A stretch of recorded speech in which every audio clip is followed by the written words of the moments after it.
So, Excellency, honorable guests, ladies and gentlemen, may I now commend the program and welcome you all to the joint webinar by the Asian Vision Institute, or AVI, and the Daniel E. Inouye Asia-Pacific Center for Security Study, or DKI APCSS, on Cambodia aspiration for a successful ASEAN Chairmanship 2022, the Socio-Cultural community. And today we will have a fruitful discussion with our guests of honor and panelists all around the world, from the US, in Phnom Penh, and from Singapore, and the other countries around the world.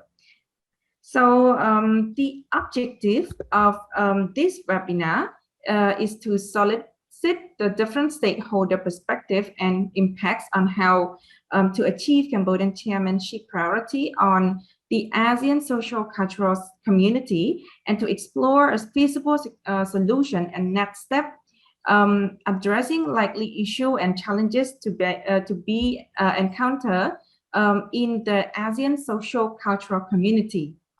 And without further ado, please allow me to briefly inform Excellency, ladies and gentlemen, our today's agenda. So first, we will have a welcome remark and the keynote remark by our guest of honor, and then we will have a virtual group photo. We will have the background presentation on the ASEAN Socio-Cultural community, and a 10-minute break, and then panel discussion following by the Q&A. And at the end of the program, we will have the closing remark by our guest of honor. So our core value is transparent, mutual respect, and inclusion. And please be informed that we like to encourage an open discussion. The non-attribution policy that state that you may not quote anyone by name without the express consent of that person. And we will live stream this opening session on our Facebook page and record only in the primary session only. And the record will be uploaded on the YouTube in the next 2 weeks, so the whole recording. And please allow me to double check the status of your microphone and your camera. So please have your mic and camera turned off, but during the group photo, you can turn it on. And please ask the question by go through the chat box and type your question there, and we will facilitate the question and deliver to our speaker. Yep. So we have many participants from many organizations, including government, ministerial, and other international and private sector. Also, our observer from the U.S. mission to ASEAN, and also the Department of State in the U.S. as well.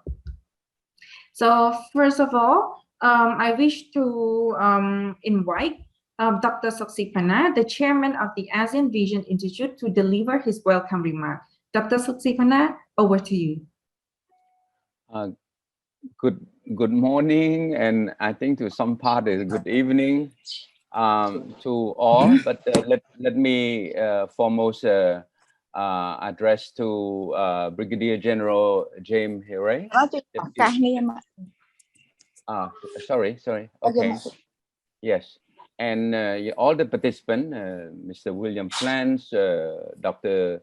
Khi Kamboli, Mr. Thong Ratasak, Vanared, Dr. Timbur, and all the distinguished guests and participants. I mean, I cannot list it all.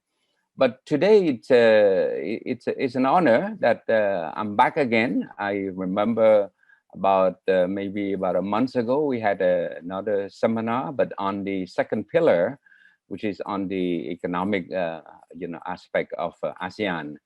I must admit that the third pillar, I'm not that familiar, although I follow more the pillar 1 and pillar 2, which is the social, political, and the economic.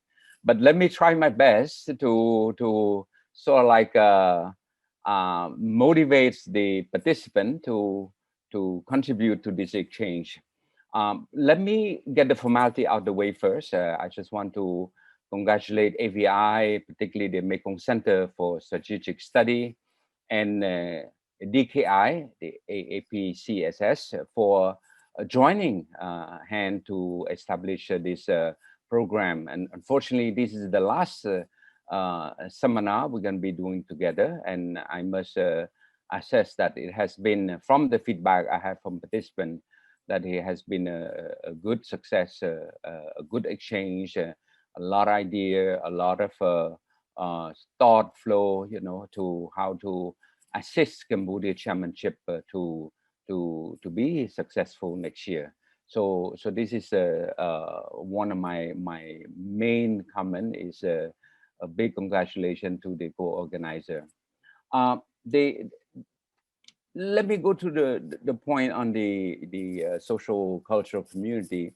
As you know, way back in 2015, when the ASEAN leader, initiate the ASEAN Social Cultural Community Blueprint 2025, the aim was clear: is that we have to raise the quality of life, we have to improve the well-being of our people, and so that in the larger ASEAN community, we can aptly describe it as a sharing, caring, and harmonious community.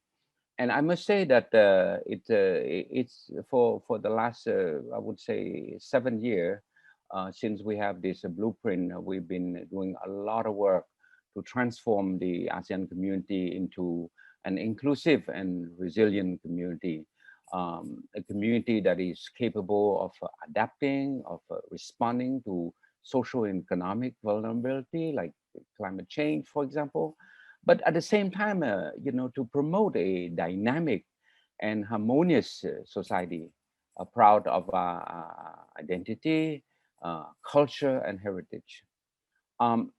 Distinguished guests and participants, we all are aware of the rapid transformation of geopolitical and security landscape, but most importantly, the current challenge and risk posed by the unprecedented public health crisis. The COVID-19 pandemic have definitely caused great havoc at the regional and the global level. And no doubt their serious repercussion would be felt for many months, if not years to come, particularly on the life and livelihood of people, particularly, I would say, the vulnerable and the marginalized group. That said, I must say that ASEAN has been true to its charter, and through the ups and downs of the pandemic, ASEAN has been able to deliver on so many people-oriented and people-centered initiatives. Yeah. I recall someone told me that recently at the coordinating conference on the ASEAN Social Cultural Community in Jakarta, the work of the ASEAN SOM on health and other sectoral body dealing with the impact of COVID-19 and the post-pandemic recovery was highly appreciated and highly commended. Yeah. For its part, Cambodia, we adhere to the spirit of solidarity with the ASEAN member, particularly at this time of need. And I must say, despite our limited resource constraint, we managed to send some millions of masks and some medical equipment to our brothers in Laos, in Myanmar, in Vietnam, to fight and contain the virus. Yeah. For us, next year, ASEAN chairmanship matter quite a bit, and we are pressing forward to develop some program that will deliver a people-oriented, sort of like for the whole society approach to empower the people ASEAN and strengthen, as I said earlier, ASEAN identity, culture, and heritage. We will also seek to equip youth and women, to take full advantage of opportunity for long-term development, and as well as to enhance the equitable access to social welfare and justice. Some of the key deliverable that Cambodia will be delivering will be something, for example, the establishment of ASEAN Center for Digital and Distance Education. Of course, these are an initiative that ASEAN has, and we look forward to have other ASEAN countries to support and endorse and eventually finance. We will also have an award for ASEAN Women Entrepreneur Award. We will also have the second ASEAN Women Leader Summit on Women Entrepreneurship. And for youth, we will have a Year of ASEAN Youth 2022. So I think these are some of the key deliverables that we have in mind for the third social culture pillar. But I'm pretty sure that these are pretty much sort of like at the early stage. And we hope that this webinar will be able to solicit more input, more ideas, more initiative for us to consider when we chair ASEAN. We still have time. We still have several more months to initiate, to figure out, to write the concept. But definitely we are open-minded, and if certain ideas are worthwhile pursuing, we'll definitely will push forward, and hopefully get some traction with other ASEAN members to have some good deliverable for ASEAN for next year. So once again, I want to say thank you all, and thank you to DKI for supporting us along the way.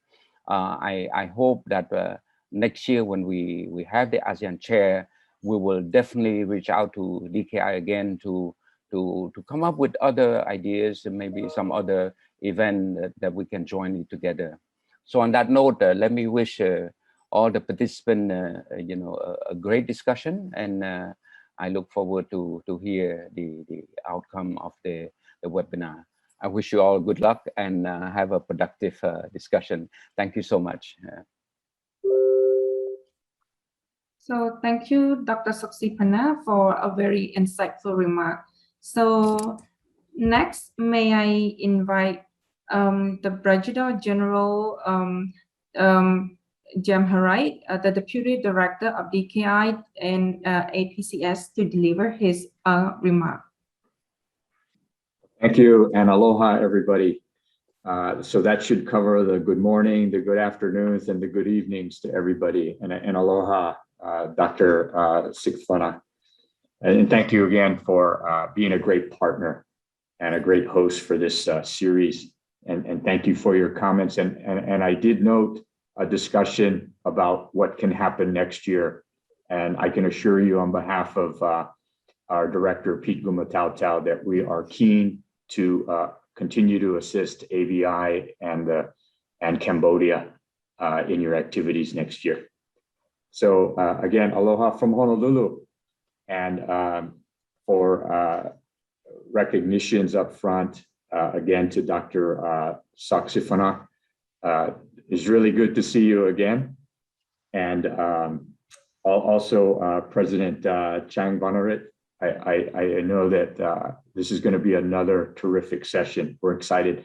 And by the way, I should explain the background that you're seeing on this call. Just on the 4th of September, the Daniel K. Inouye Asia-Pacific Center for Security Studies celebrated our 26th anniversary. So we had a little celebration just among the members of our organization to reflect back on how we were back 26 years ago and how far we have come. And one of the areas that we felt very, very proud of how far we have come is in relationships with organizations like AVI and with countries like Cambodia. And so this is part of our history in the past 26 years, and we hope it will be part of our future as well. So that's the explanation of the backgrounds that you're going to see from the people from Honolulu today. And also I want to recognize Mr. Bill Flans, who's joining us from, I guess, the furthest away time zone in Washington, D.C. So good evening to you, Bill, and thank you very much for joining us today and participating in this very important discussions today about the future of ASEAN in the social cultural context. And, as was discussed, this is the fourth webinar that we've conducted. And we could not have wished for a more steadfast and competent partner than AVI to work with. And we're excited to continue to do that. So our thanks to the AVI team. We know that it's a very, very dedicated team led by Dr. Tia Rith Ling for putting together another great program that we all look forward to. I also want to recognize our colleagues from the U.S. Embassy Phnom Penh for their continued support. It's actually their initiative for inviting APCSS to participate with AVI in this series. And I especially want to call out Public Affairs Officer Rob Joswiak for, I think he's on the session tonight, but we do want to recognize his contributions to keeping us connected with the activities of U.S. Embassy Phnom Penh. And then as Dr. Sakfana mentioned, all the ministries that are participating tonight, we are so excited that the key ministries, including education, youth and sports, tourism, and culture and fine arts, have speakers and participants. And we thank them all in advance for their commitment and for the discussions that we know that will be very beneficial to all of us. So in terms of areas of emphasis, in addition to what's already been said, and is really signaled by the ASEAN Socio-Cultural Community Blueprint for 2025, as was mentioned, we think the ASSC is in fact poised to continue to contribute to the lives of ASEAN citizens. Their promotion of inclusive, sustainable, resilient, dynamic approaches builds on this deep social cultural richness of this region. I personally think that it's brilliant to have this very human people-to-people concept as part of a fundamental part of ASEAN. I think that is maybe different from many of the other regional organizations. I find it not only appropriate, but also a role model in terms of focus on these areas. Now, we know what COVID-19 has done to all of our plans. And so many of our plans, our intentions may not have come to fruition. So where we find ourselves today is to be not daunted, but to be re-energized by the fact that we are a little bit behind in where we intended to be. So we hope that that energy can carry us forward in spite of the limitations of the pandemic. But the other thing that the pandemic has done is highlighted the criticality of the issues of social and cultural development and cohesion. And so on one hand, it's a very negative signal that we're getting. On the other hand, it should be one that is encouraging because this is where the needs really are to affect the lives of our citizens. And, you know, if it wasn't bad enough on the horizon, and in fact, in the case of many countries, it's already happening, like in the US, the effects of climate change is still in front of us in most cases. And so we have this opportunity at this key juncture in 2021, as we prepare for 2022, that we need to be facing the challenges, the implications of climate change on exactly the kinds of issues that the social cultural community blueprint is designed to promote. And so with that, we as governments need to go back to the basics of understanding when and where it is appropriate for us to create programs, when and where it is more appropriate for us to assist programs that are already in existence. And to be frank, sometimes we have to realize when and where to stay out of the way of initiatives that are already working very, very well. So with that, we know that as chair next year, Cambodia will have this very important opportunity to lead all the ASEAN efforts in addressing both the immediate and the long-term challenges, and to take advantage of the opportunities that are forthcoming.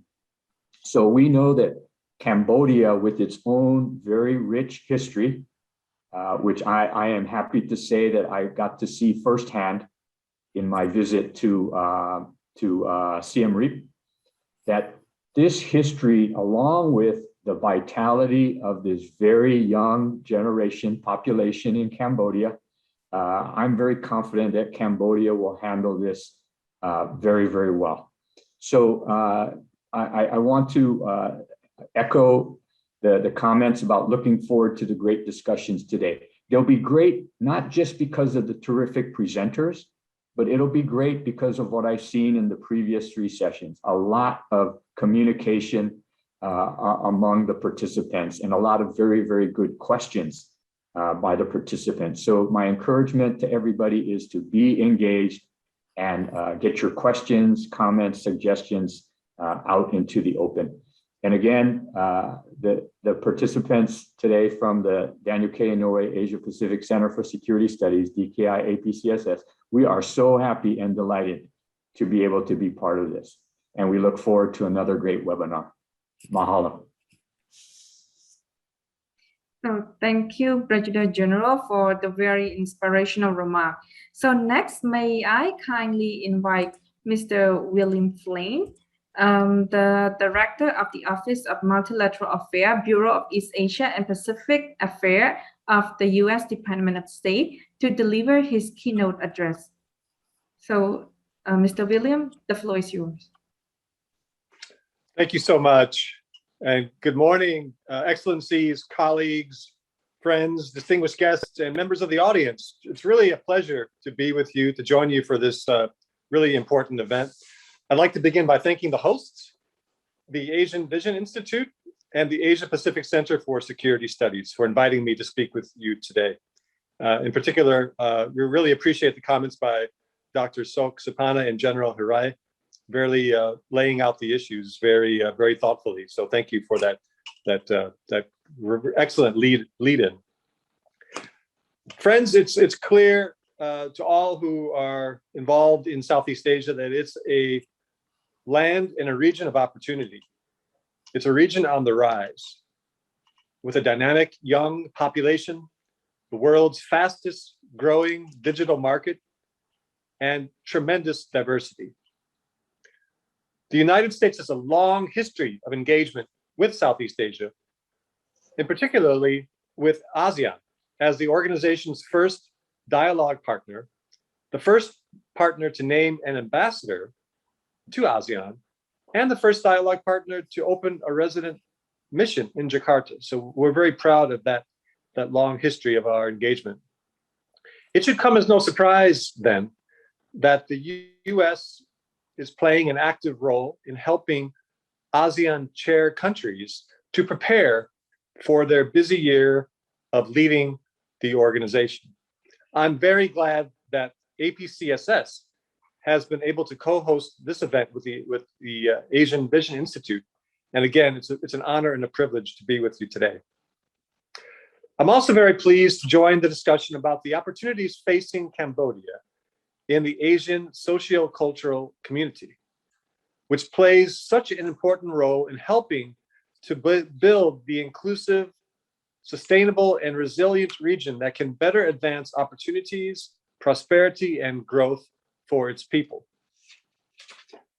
Let me talk to you today about 3 issues that I believe are really critical for Southeast Asia and beyond, frankly. Those are overcoming the COVID pandemic, tackling climate change while promoting a green recovery, and strengthening people-to-people ties. So let me begin with the challenge that COVID continues to pose to all of us. It's at the top of all countries' agendas.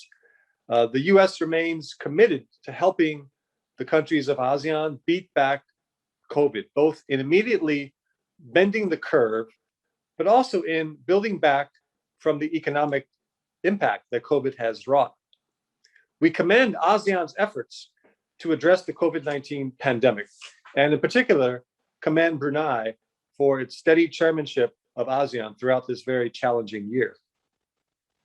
Friends, as we face the alarming spread of the Delta variant, we know that the most effective way to stop the virus's spread is by ensuring that everyone has access to safe and effective vaccines.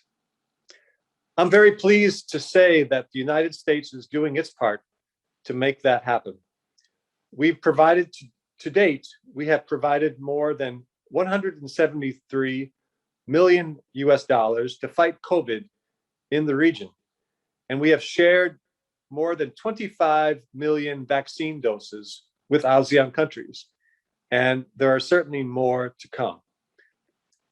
And I'd like to emphasize that these donations and these other forms of assistance are being given with no strings attached. These are simply with the sole purpose of saving lives. We want to be the world's arsenal for vaccines and to give those freely for the sole benefit of getting as many jabs in people's arms as we can, with no expectation in return. In support of this goal, we are also supporting a waiver of intellectual property protections for COVID vaccines under the WTO TRIPS agreement. And in the long term, we're committing more resources to support the ASEAN Secretariat's efforts to develop the ASEAN Public Health Emergency Coordination System, which should help foster a more coordinated, efficient, and gender-sensitive regional response to public health crises, helping ASEAN to better face any future disease outbreak together. The second challenge I identified earlier is tackling climate change.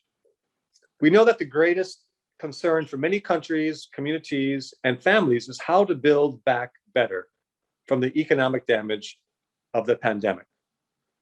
We will continue to deploy every tool we have available to support the region and build back better from the economic damage wrought by this pandemic.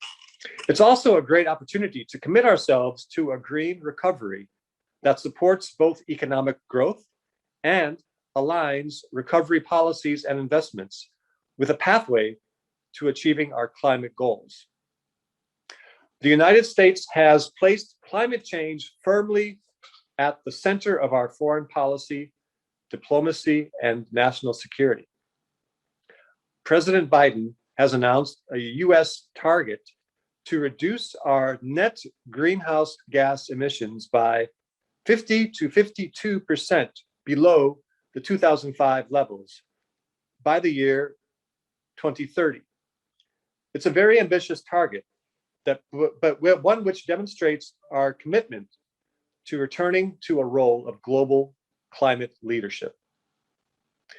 We encourage Cambodia to work with the United States to strengthen ASEAN's commitment to a more sustainable and resilient future, particularly in efforts to address the climate crisis. ASEAN has already defined a number of concrete sustainable development and climate change priorities in its comprehensive recovery framework, as well as in its outlook on the Indo-Pacific. Through our regional programming, the United States can support ASEAN members in achieving ambitious climate goals and in maximizing the benefits to those countries' economies and populations from the transition to renewable energy, sustainable agriculture, low carbon and multimodal transport, electric vehicles, circular economic models, and other cutting-edge technologies.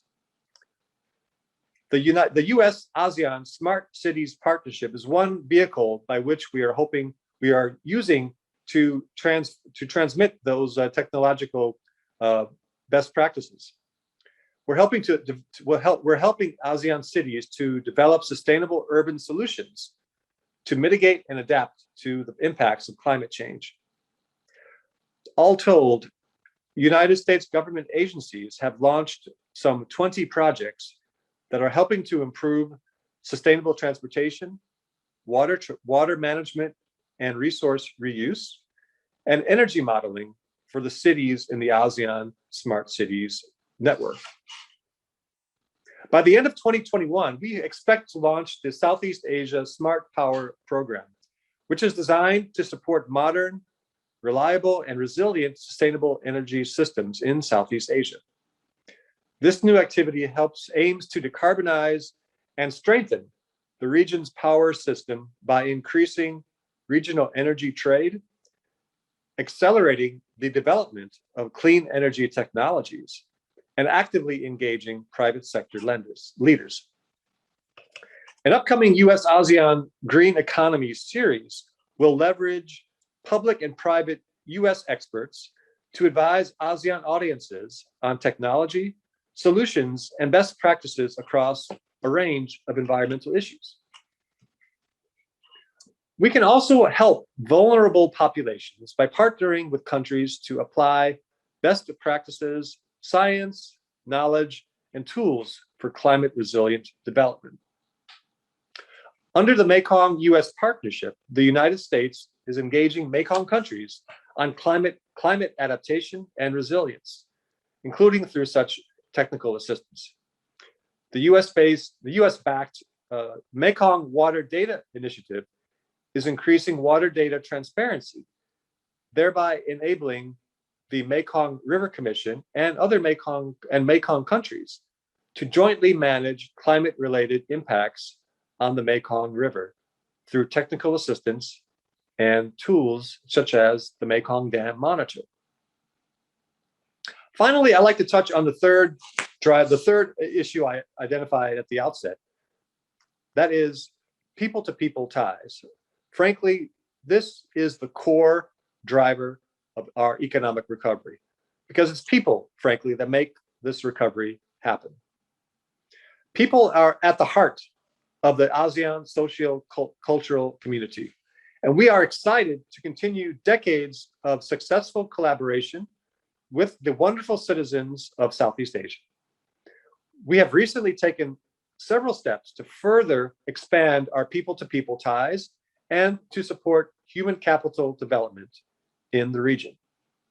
For example, under a program that we're calling the Billion Futures Program, the United States is proud to support the next generation of ASEAN leaders by providing scholarship opportunities for 35 Fulbright students and 15 students from the Global Undergraduate Exchange Program in the fall of this year, as well as 50 more such students in the spring of next year, for a total of 100 more Billion Futures participants during this coming fiscal year.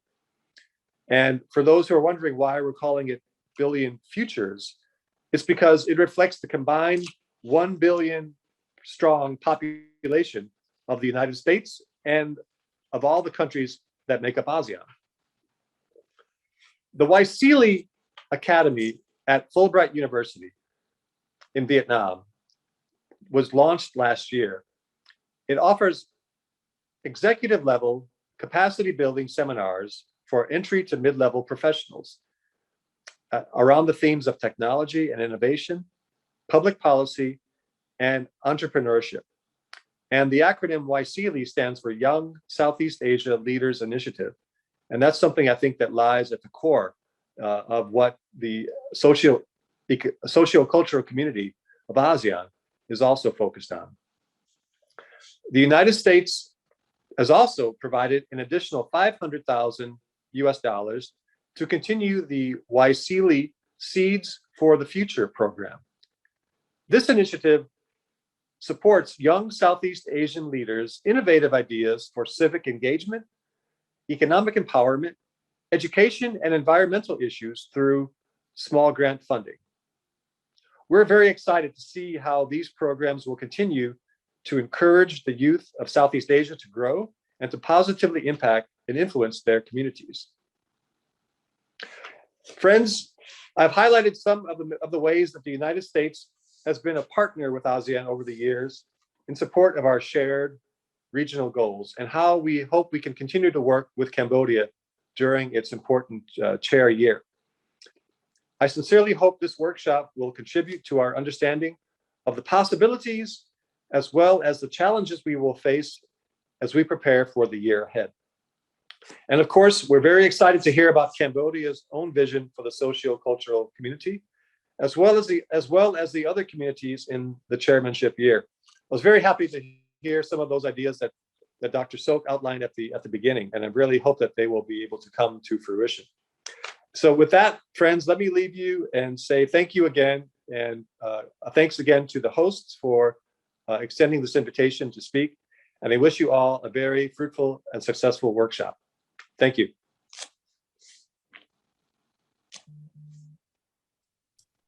So thank you, Mr. William, for a very energetic and precise remarks, keynote address today.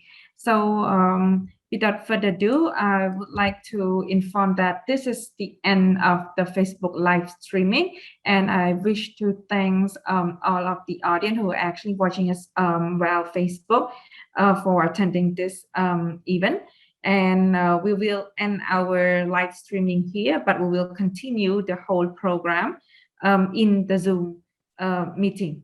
Yep. So thank you, and would like to say goodbye to all of the audience who watches us on Facebook. So without further ado, so I would like to turn the floor to the preliminary Q&A session. So in this session, our audience may have the floor to pose the question to our guest of honor, Dr. Soksipana, Brigadier General Jamharai, and also Mr. William Flynn, the Director of the Office of Multilateral Affairs from the U.S. Department of State. So if you wish to have any question, please feel free to do so and drop your question in the chat box or raise your hand. I think I got one a private question from one of our audience. So he asked to our three guests of honor, how may the global pandemic threat, for example, the COVID-19, affect the process of forging a common identity of ASEAN citizens, and what role may Cambodian play in overcoming this obstacle?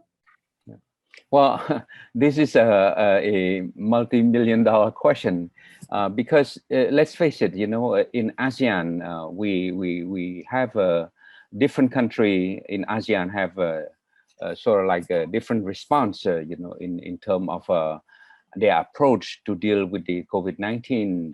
Some countries have the lockdown, some have quarantine, some have stopped the quarantine, and so the response is quite diversified. But there's a common thread in the whole thing is that we all want to see, you know, this COVID under control, and the approach that we're taking are very much sort of like reflecting the national constituency of different countries. For example, in Cambodia, we choose to vaccinate everybody, right? And then Singapore is the same thing, you know. But then the other country, you know, they still far behind in terms of the vaccination. But having said that, you know, ultimately the success of the social cultural community will depend on how ASEAN as a whole can come together and deal with this multilateralism of the vaccine.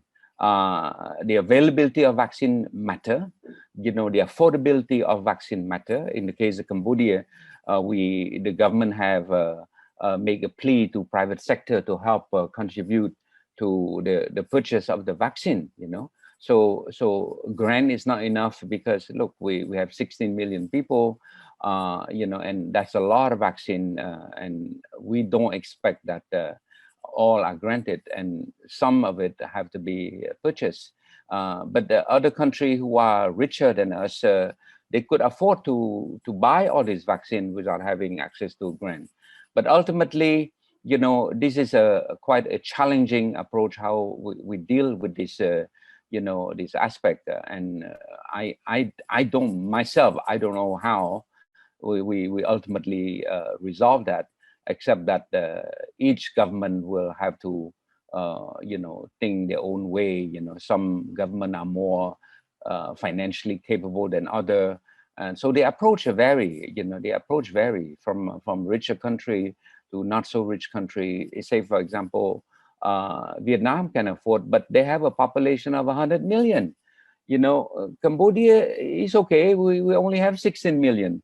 Laos only 6-7 million people. So the diversity of the economy itself, the diversity of the number of population itself are all challenging for each government to handle. But ultimately, we have to overcome this pandemic. We have to find a way to survive the variant, and it's not an easy matter. And that's why I think from the previous speaker, we do appreciate what the US is doing to assist us, in different way, and again, it's not something that we have a ready answer. Yeah. Okay, so thank you, Excellency Dr. Soksipana, for the very precise one. So we got few more questions. So I think James have some comment, some response. Okay. Yeah, if I could comment and piggyback on the response from Dr. Saksafana, which highlights why this is such a good question, because this is fundamentally the issue of sovereignty vice the collective, or the collective grouping vice the sovereign nations. And that has been the opportunity and the challenge for ASEAN from the very beginning. It's clear that there are always reasons to work together. The idea of we are stronger together. But the government officials are representing their own countries, and each country, as Dr. Saksafana said, they're very different in terms of not just the population scale, the geographic scale, the natural resources, the geographic locations. They all matter to a large degree. The kinds of issues that the pandemic emphasizes more in terms of being divisive, dividing countries, are issues of border security. Border security is always a challenge and an issue, but it's particularly acute when you have transmissible diseases, like the COVID-19. And obviously the borders aren't just the land borders. Cambodia has land borders, but Cambodia also has sea borders and air borders. And so everybody is affected by these things. And I agree with him when he said, that the vaccination is an issue. It's particularly an issue when there are inequities, when some countries have some and some countries don't have some. Some countries have the capability and some countries don't have the capability, whether it's vaccination or even in the treatment cases, medical facilities, and the ability to provide medical care for COVID patients. But I think ultimately, in terms of why there is an ASEAN, there is a recognition that we are in fact stronger together.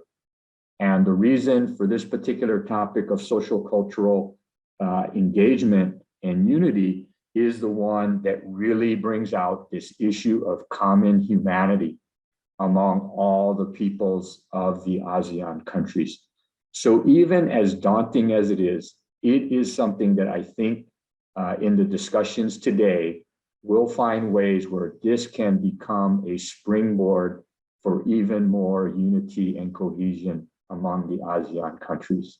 So thank you. Whoever asked that question is a terrific question. Thank you. Thank you, President General. So I think we got another question, but I would like to turn the floor to Mr. William Flynn. So we want to know from the US perspective, what can Cambodia offer to the ASEAN Chairmanship 2022? And what could be the possible opportunity and challenges for Cambodia during in the 2022 ASEAN Chairmanship? Yep. Great. Well, thank you for the question. I think it's clear, just to springboard on the comments of General Harai and Dr. Sok, it's clear that COVID will continue to be a challenge in 2022, despite the advances we're making in terms of having vaccines and more people vaccinated. We're not by any means out of the trouble area. We have a lot of concern yet about the continued spread, and that's going to impact upon Cambodia's chair year. There's no question about it. That's clearly a challenge that will continue to hang heavy over Cambodia's chair year. The fact that we can't meet in person is still going to be an issue in terms of fostering those people-to-people connections. There's no substitute for having that ability to network and to really develop those ties that in-person meetings would allow for. I certainly think Cambodia has a lot to offer in how it can highlight challenges that are facing itself and other countries, in particular in the Mekong subregion, to the attention, bringing that to the attention of the ASEAN collective. I think that's one key aspect of Cambodia's chair year that it could highlight, highlighting the regional challenges, the sub-regional challenges that are frankly going to be affecting all the ASEAN countries. It's not simply the countries of the Mekong versus the other countries who don't have that, the mainland countries. What happens in the Mekong affects all of ASEAN. And I think, the issues of climate change and that we're seeing the need to build back better, that cannot happen alone. And ASEAN and Cambodia, I think, has a unique ability to use its chair year to highlight the importance of, again, as General Harai said, we're all in this together, and using that as a thread, as a way to highlight how important the Mekong is to all of ASEAN's interests. And I think that's one really unique and important angle I hope that Cambodia will pursue in its chair year, is to highlight how many of these issues are not confined only to the 5 Mekong countries, but to all, that they have far-reaching impacts on all of ASEAN's interest. Thank you. So thank you, Mr. Williams. I believe we are out of the time limitation now. So, since the question, there's many questions, so I would like to say sorry to our audience or participant for posting the question, and we will move that question to the next session, which is in panel 1 and panel 2. So without further ado, I would like to inform that the preliminary Q&A session has now come to an end. So we'll move to the panel 1, the session 1, which is about the background remark. So I wish to turn the floor over to our moderator, Mr. Lim Minh-Hua, the Deputy Director of the Mekong Center for Strategic Study, to handle the floor on the background remark on ASEAN Socio-Cultural Community, the Cambodian Priority as ASEAN Chair 2022, which is presented by Dr. Tim. So, Minh-Hua, the floor is yours. Thank you.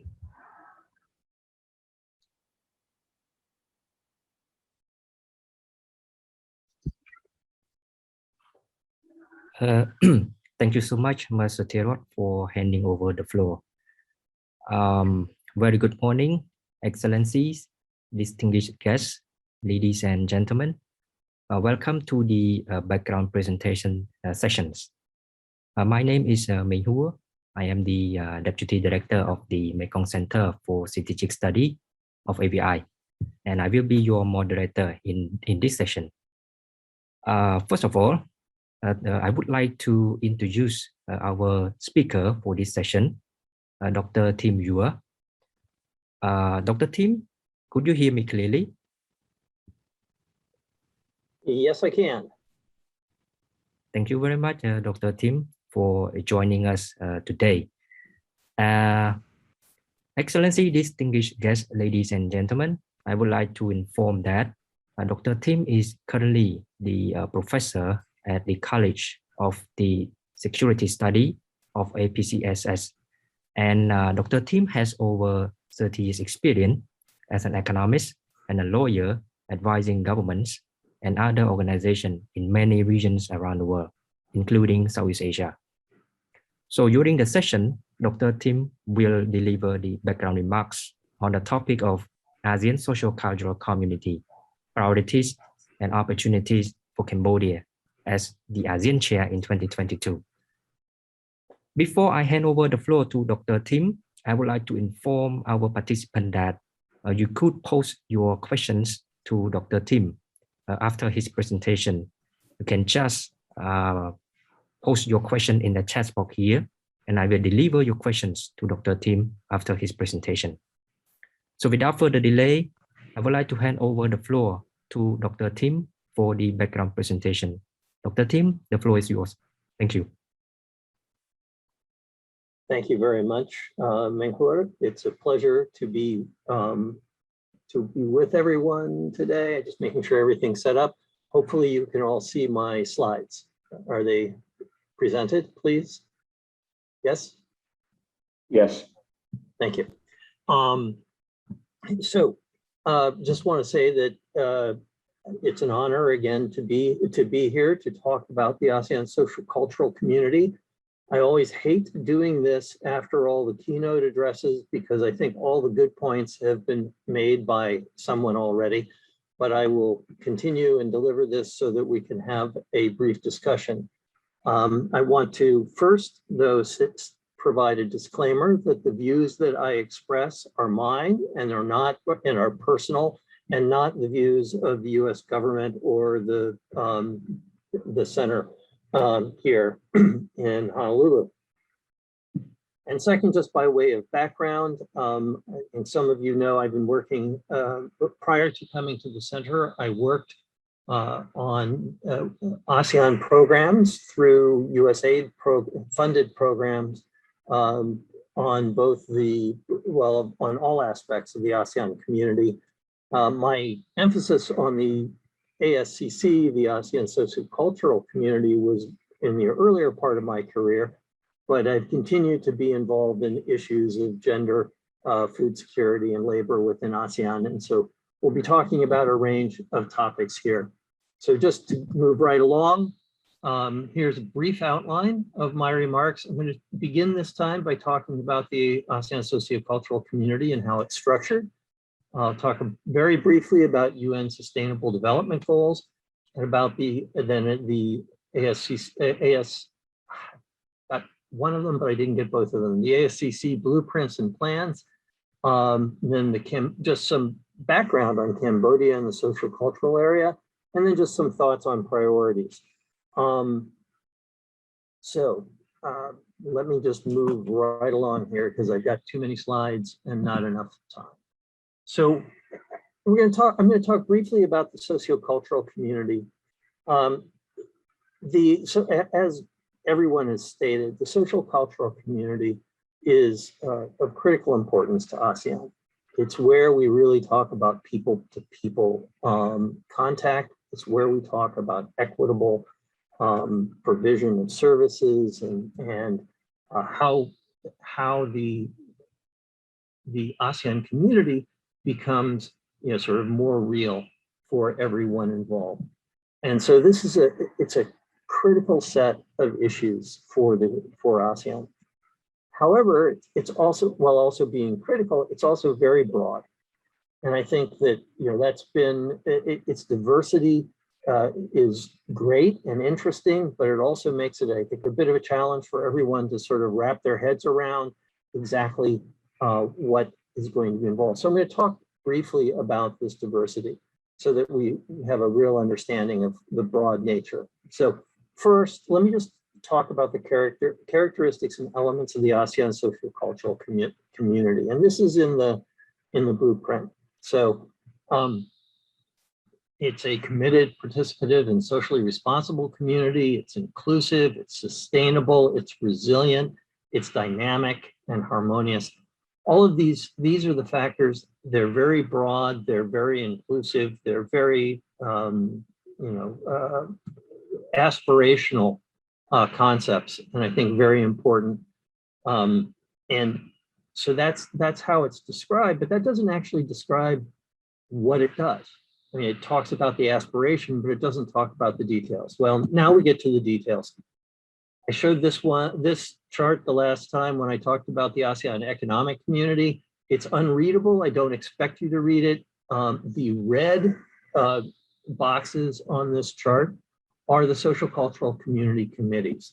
And so you can actually read them and think about them. I'm going to put, I've collected here the ministerial bodies that are in the social cultural community. So we have culture and arts, disaster management, education, environment, health, labor, information, rural development, social welfare, sports, women, and youth. So all of these are an eclectic group, but they're all critically important. And so I urge you when you're thinking about this to think about the diversity that's here. The other issue that I always think about with respect to the social cultural community is the fact that, if you look at these issues, they're really very national or local in nature. We have cooperation, we can have cooperation and do have cooperation at the regional level in these issues, but where the rubber hits the road, where you actually do the work, is primarily at the local level. So there's not that many ways in which you engage, sort of regional agreements to cooperate on X. Now, disaster management, of course, environment, clearly, particularly as Bill Flens was saying about the Mekong. But some of these other issues, they're really sort of very national and very national oriented. That doesn't mean we don't cooperate, though. We have sharing of experiences, we have sharing of good practices, we can cooperate and help each other. And that's where I think that this is very important. It's that level of cooperation within the community and how we bring people together to push forward social welfare that's critical. So these are the ministerial meetings that we talk about, but then there's also a few other committees, and that would be the ASEAN Committee on Women and the related ASEAN Committee, well, the ACWC on Women and Children. The title's too long. It's like the Committee on Migrant Workers, whose title, the ACMW, whose title is too long. We also have civil service. We have the Conference on Transboundary Haze Pollution, ASEAN University Network, another great regional effort. So these, and then the ASEAN Committee on Cultural Information. So these are more organizations under the ASCC, but again, emphasizing the breadth and the diversity here. And I sort of encourage you when you're thinking about the community to think about these how it's structured. So that's broadly the sectoral structure of the ASEAN social cultural community. Now I just wanted to talk very, very briefly about the Sustainable Development Goals, UN Sustainable Development Goals. Those are often very reflected in the social cultural community. So poverty reduction, hunger, good health, education, a ton of environment issues, and labor, decent work, gender equality. All of these issues are of critical importance to in the UN, so the UN SDGs, and this is how there's a tremendous overlap between what the social cultural community is doing and what the individual countries are committed to do under the Sustainable Development Goals. So just something to keep in mind as we're thinking of what priorities might be. So let me just very briefly talk to you about the socio-cultural plans and blueprints. There's, of course, a blueprint, the ASEAN 2025, as was mentioned earlier by Dr. Socio-Cultural. Excuse me. I won't repeat all of this. It actually tracks what I mentioned before, which is that the ASEAN community engages and benefits its peoples. It's inclusive, sustainable, resilient, and dynamic. Those are the categories of the social cultural community blueprint. And one of the things that distinguishes this blueprint from the other two blueprints for the political security community and the economic community is that it's really organized, again, across themes that are cross-sectoral. So unlike the other ones where they're very much, okay, the trade ministers are going to do this and the transport ministers are going to do that and the other ministers are going to do whatever they're going to do, this really talks more broadly to aspirational goals in the community. And there may be many many sectoral bodies that contribute to each one. That's actually great. The social-cultural challenges are often very much cross-sectoral, and encouraging that kind of thinking and work is important. Does make it hard when you're trying to sort of figure out how to get things done because you have to coordinate across a lot of ministries. And it makes it hard to judge the performance in the, excuse me, in implementing the blueprint, because it doesn't specify this ministry is going to do that and that ministry is going to do something else. But for your benefit and for everyone's benefit, there was just a midterm review. And that midterm review did identify sort of all the tasks that everyone's trying to do, all the KPIs and how they've been accomplished or not. I encourage you to take a look at this. This is going to be very helpful in terms of thinking through where are the areas where more work needs to be done, and what are the key shortcomings in KPIs and the key actions that need attention. So that, and then we've also heard another key document now is the ASEAN Comprehensive Recovery Framework. We had that's been raised already today. It has 5 broad strategies. The first 2, enhancing health systems and strengthening human security, and then the last one, advancing towards a more sustainable and resilient future, are really focused on issues in the Socio-Cultural Committee.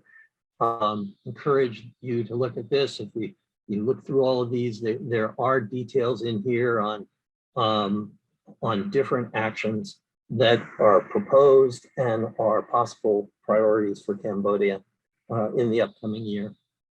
And then the Initiative for ASEAN Integration Work Plan 4, which is out there, and it includes priorities on education and health and well-being.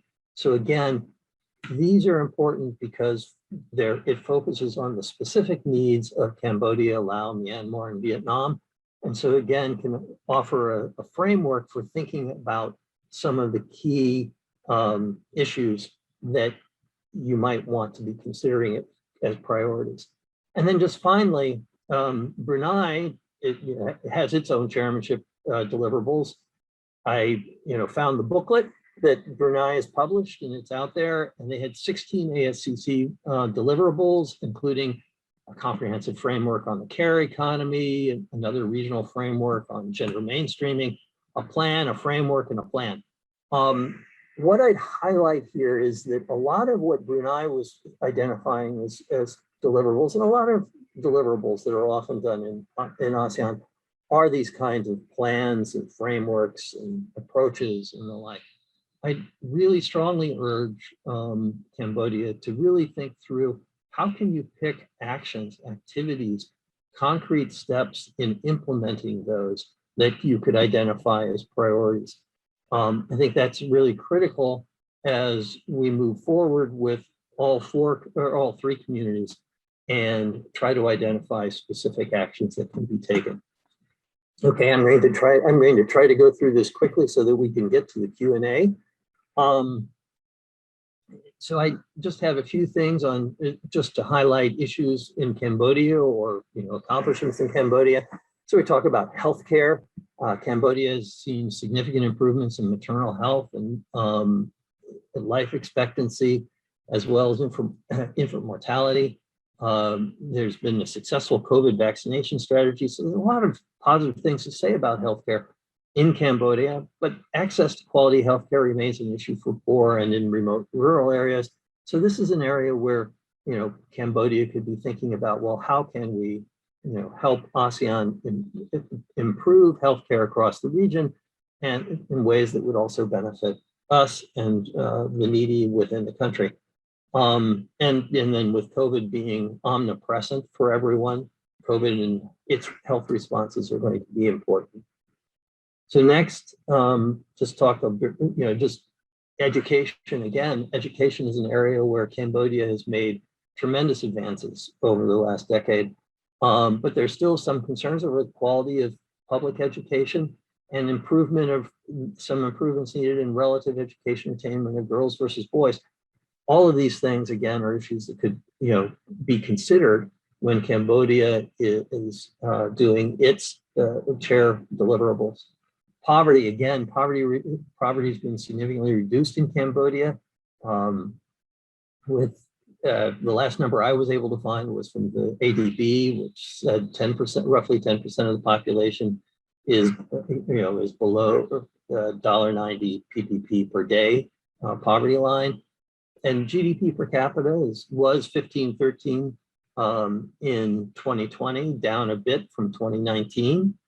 And Cambodia is still a lower middle income country. So there is a lot of improvement that could be done here, but that will come with growth and with proper social policies. So it's important to focus on how poverty can be reduced through social policies. And then just a couple of other statistics I was picking up and thinking about Cambodia. There's a lot of migrant workers that come from Cambodia. Last number I saw was 1.1 million people abroad. And looking at Cambodia's population, it's relatively young and projected to grow in the near term. So unlike some of your other countries in ASEAN, you're not facing sort of the demographic challenges that other countries face, but you have the demographic challenge of creating the jobs for all of those people, all of those young people, and educating them, and that's going to be an issue. So that rolls back to education. So just these are some of the thoughts that I have. Oh, and then finally, actually, I had raised this in the when I spoke about the AEC, which is the growth of the digital economy. Cambodia is not in the lead in ASEAN on the use of the internet, but is very active in the internet, using the internet, and that will only grow. And it creates some opportunities and to think about, how can we, utilize the digital economy to promote some issues in the social cultural community, and which has been raised earlier as well. So with that, I'm going to talk very briefly about some thoughts on ASCC priorities for 2022, but I want to just begin by not talking about specific priorities and just emphasize, I've provided you with I've gone over the various key documents, and actually there are a whole bunch of sectoral plans and program documents out there, and these are just the ones that I put into a list, but there's a whole lot more. The ASEAN Roadmap for the elimination of the worst forms of child labor. There's a work plan on youth, a work plan on sports, disaster management, and emergency response work plan. All of these work plans and programs that are out there, they provide you with a wealth of possible activities to support, and I urge you to take a look at them. And as I've said in sort of previous presentations, in my view, the best way to get things done in ASEAN is to get behind something that's moving and push it. Sometimes it's difficult to bring things to the end, but if a country picks up and picks an issue as their chair priority, that helps move it along and finishes it off. And so I would urge you to look at the documents that have been discussed, look at these work plans, and try to identify good priorities that are in the plans that are already being worked on so that you've got a base to work from. And I think that's critical as one's thinking about the programs. And then we can just talk sectorally a bit, education. I think there's a lot of issues on education for the digital age. How do you prepare, how do you think about preparing students for the fourth industrial revolution? That's been a big topic in ASEAN. Best practices in rural education is something that Cambodia should be interested in, and possibly supplemental online learning. How can you, are there some lessons that we could take in online learning? And more broadly, recognition of educational attainment across the region for university admissions.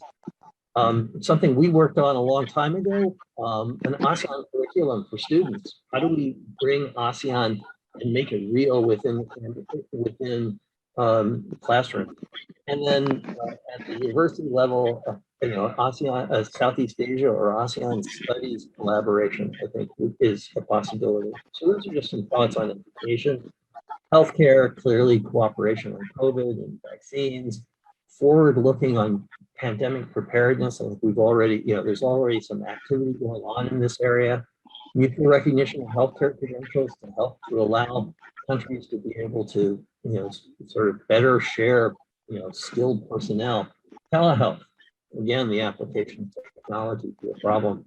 And then food safety, critical issue in much of the region. Labor is a key issue. Migrant worker rights and opportunities. Okay, I know that's really hard. And the consensus is the consensus, but trying to operationalize some parts of the consensus, I think would be a major accomplishment. But it is hard, this one, and that's a reach. But how do we think about expanding social protection in the region and worker protection, occupational health? There's some possible issues. And then environment, as has already been mentioned, collective action on climate change issues and Mekong River management. I think these are really important issues in the environment and disaster management area. Greater cooperation through the AHA Center on disaster management, those kinds of issues.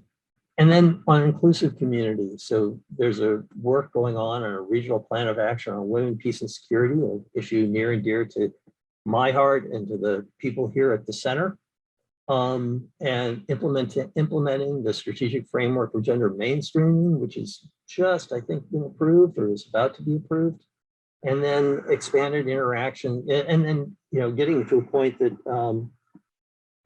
earlier speakers have made, expanding the role of the people of ASEAN in the ASEAN process. It's one of the great challenges that we have within ASEAN is people seem to think that it's an elitist institution. It's not, doesn't really, reflect the will of the people. Well, the ASEAN Socio-Cultural community creates a great opportunity to try to address that.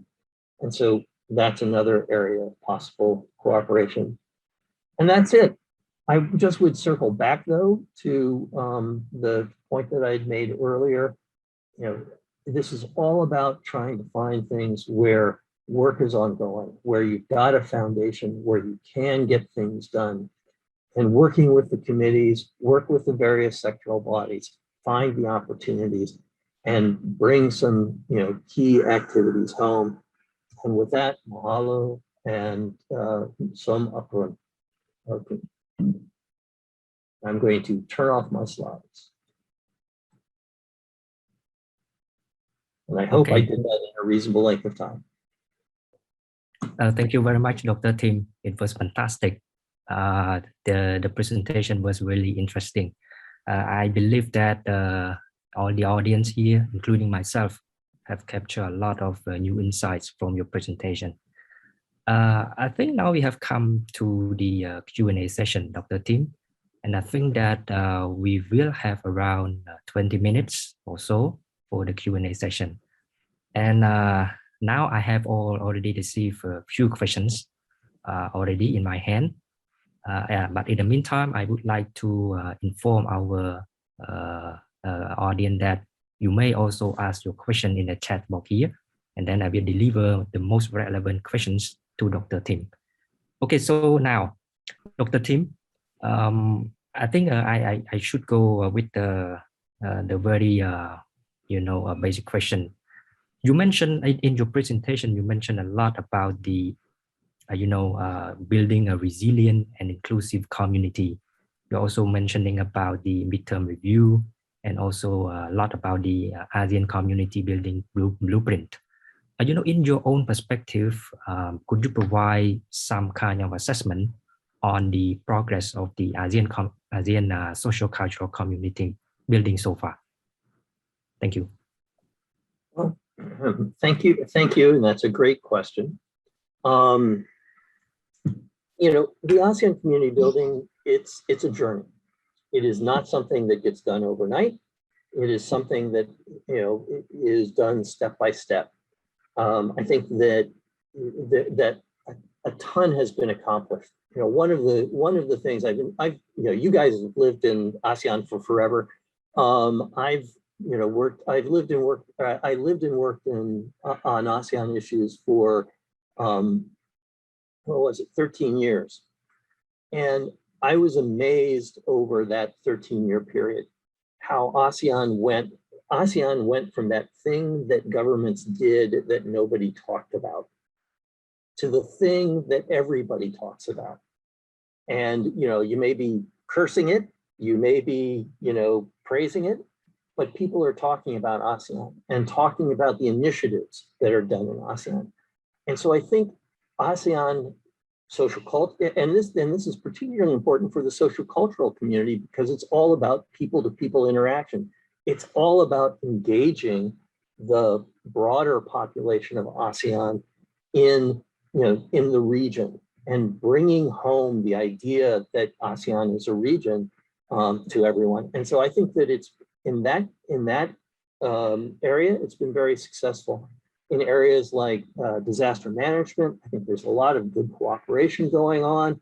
I think there's been a lot of good work by organizations like the ACW or the ASEAN Committee on Women and the ACWC. There's been a lot of good work, sort of all across a range of issues. Have we done everything we're supposed to do? Here's where I mentioned the consensus on migrant workers. Maybe not what we expected to have happened after a decade after the declaration. There's work to be done. And the midterm review that I mentioned is really useful because it goes through and, sort of activity by activity, identifies what's been done and what hasn't been done. So it's a great, sort of target for activities to be highlighted by Cambodia. But, in general, I'm very positive on, the ASEAN community building and what's been done, but I'm a realist. I know it takes time, and I know that it's a work in progress, and it will always be a work in progress. It's not something that's ever finished. So that's my thought on the ASEAN community and the social cultural community in particular. Thank you. I think Dr. Tim, would you like to give some comments on the second questions? Well, I'll give some comments on this, but I must admit that, I can't, I will re-emphasize that I do not speak for the United States government, and I can't, so that's just that. Let me just be very clear on that. First, I think that one, on the Paris Agreement, the United States is in the process of rejoining. So I mean that's happening. Whether we'll see how it all goes, but we're in that process. That's in the news. So I think that one's pretty clear. On the climate change, and the sort of geopolitical with the United States and China, I don't want to comment too much. I know nothing. I have no inside information. I'm doing this entirely from the news. But the U.S. and China are going to work on issues where they have mutual interests. And I think climate change is an area where all the countries of the world have a mutual interest to try to address this. And so, is climate change hard? Yes. ASEAN has taken a long time to get a common interest. I mean, I remember back, this is probably 10 years ago, we couldn't get the environment, the ASEAN countries to come to a common view on climate change, because there were developing countries and developed countries, there are differing views. So all countries have their own approaches to climate change and how it's to be resolved. But I think that you know, this is why there are negotiations. This is why there are discussions, and this is why we have made progress. And so I look forward to, you know, the continued negotiations and discussions. And I think that it's possible for this to, you know, climate change policies to advance. I think we've seen great movement on this in the last several years. And one of the things that excites me about, you know, sort of issues on climate change these days is that I think we're seeing a lot of private sector interest on climate change issues, where companies are making commitments to climate change goals. And I think that's been a game changer in terms of the overall policy environment. So thank you. Great questions. So I think I would like to go with the next question, that is about the smart city partnership. I can see the question on the chat box says, in terms of US partnership, smart city partnership, could you share your perspective in this partnership? And what is the mechanism and approach to engage with ASEAN countries to mitigate and adapt climate change? Dr. Tim, do you have some comment on this as well? Thank you. Oh yeah, I was around when the Smart Cities Partnership was started up, and was sort of and followed it over the last several years. You know, this is all run through the Department of State. So that is. I'm getting feedback here from somebody. Can someone fill that microphone? So yes, thank you very much. So the Smart Cities Partnership is run by the Department of State, but in collaboration, it's a whole of government program of the U.S. government, and so there are opportunities to try to reach out to you know, to different organizations. But there's a lot of you know, this is there's money behind it in terms of U.S. government support. The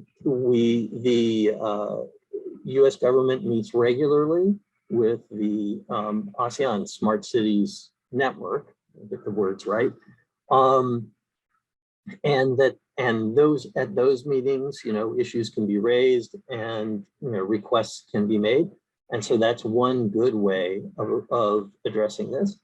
And, you know, climate change is an issue, and it's one that is being addressed, as Bill Flens mentioned, of all the climate change related projects which are ongoing in the US-ASEAN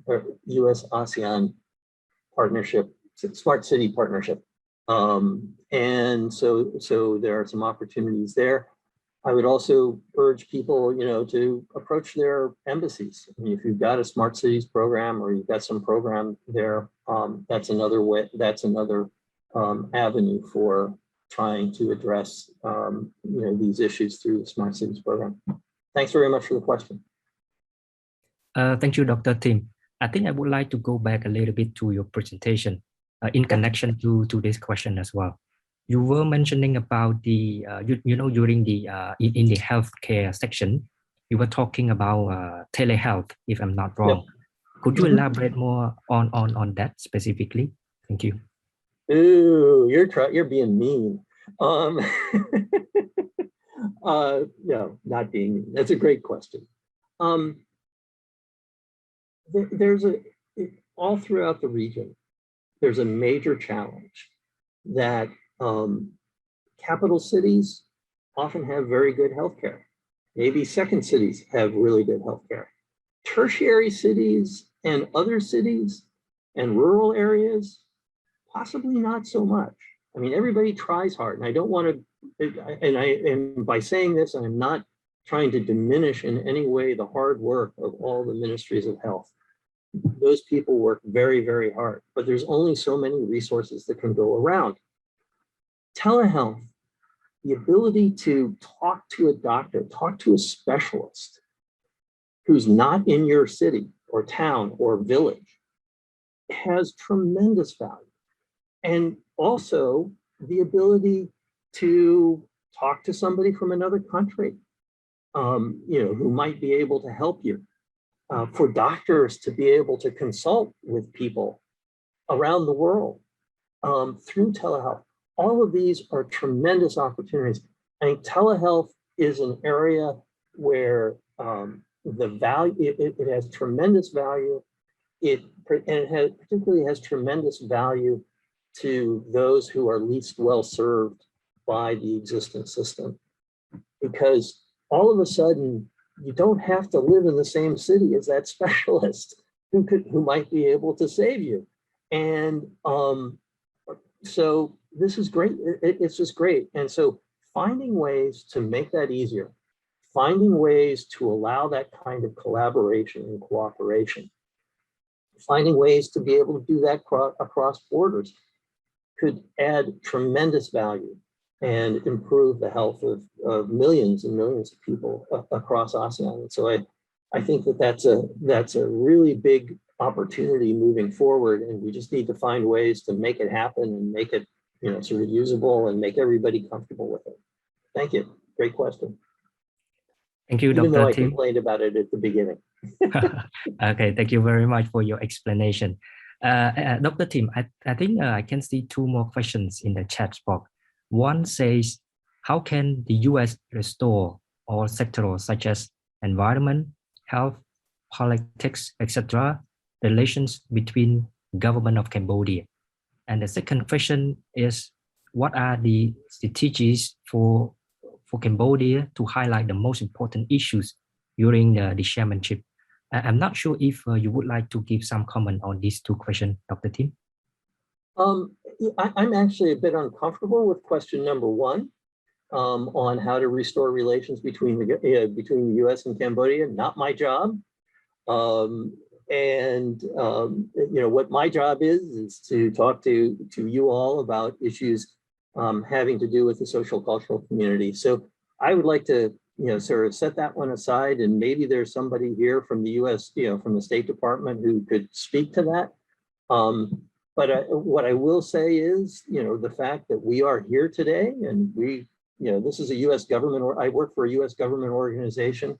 Clearly, U.S. government through this kind of support is very interested in supporting the people of Cambodia, and so there is this engagement, and we here at the center look forward to continuing our engagement with with AVI and others in the future, both as we talk about the ASEAN chairmanship, but in other ways as well.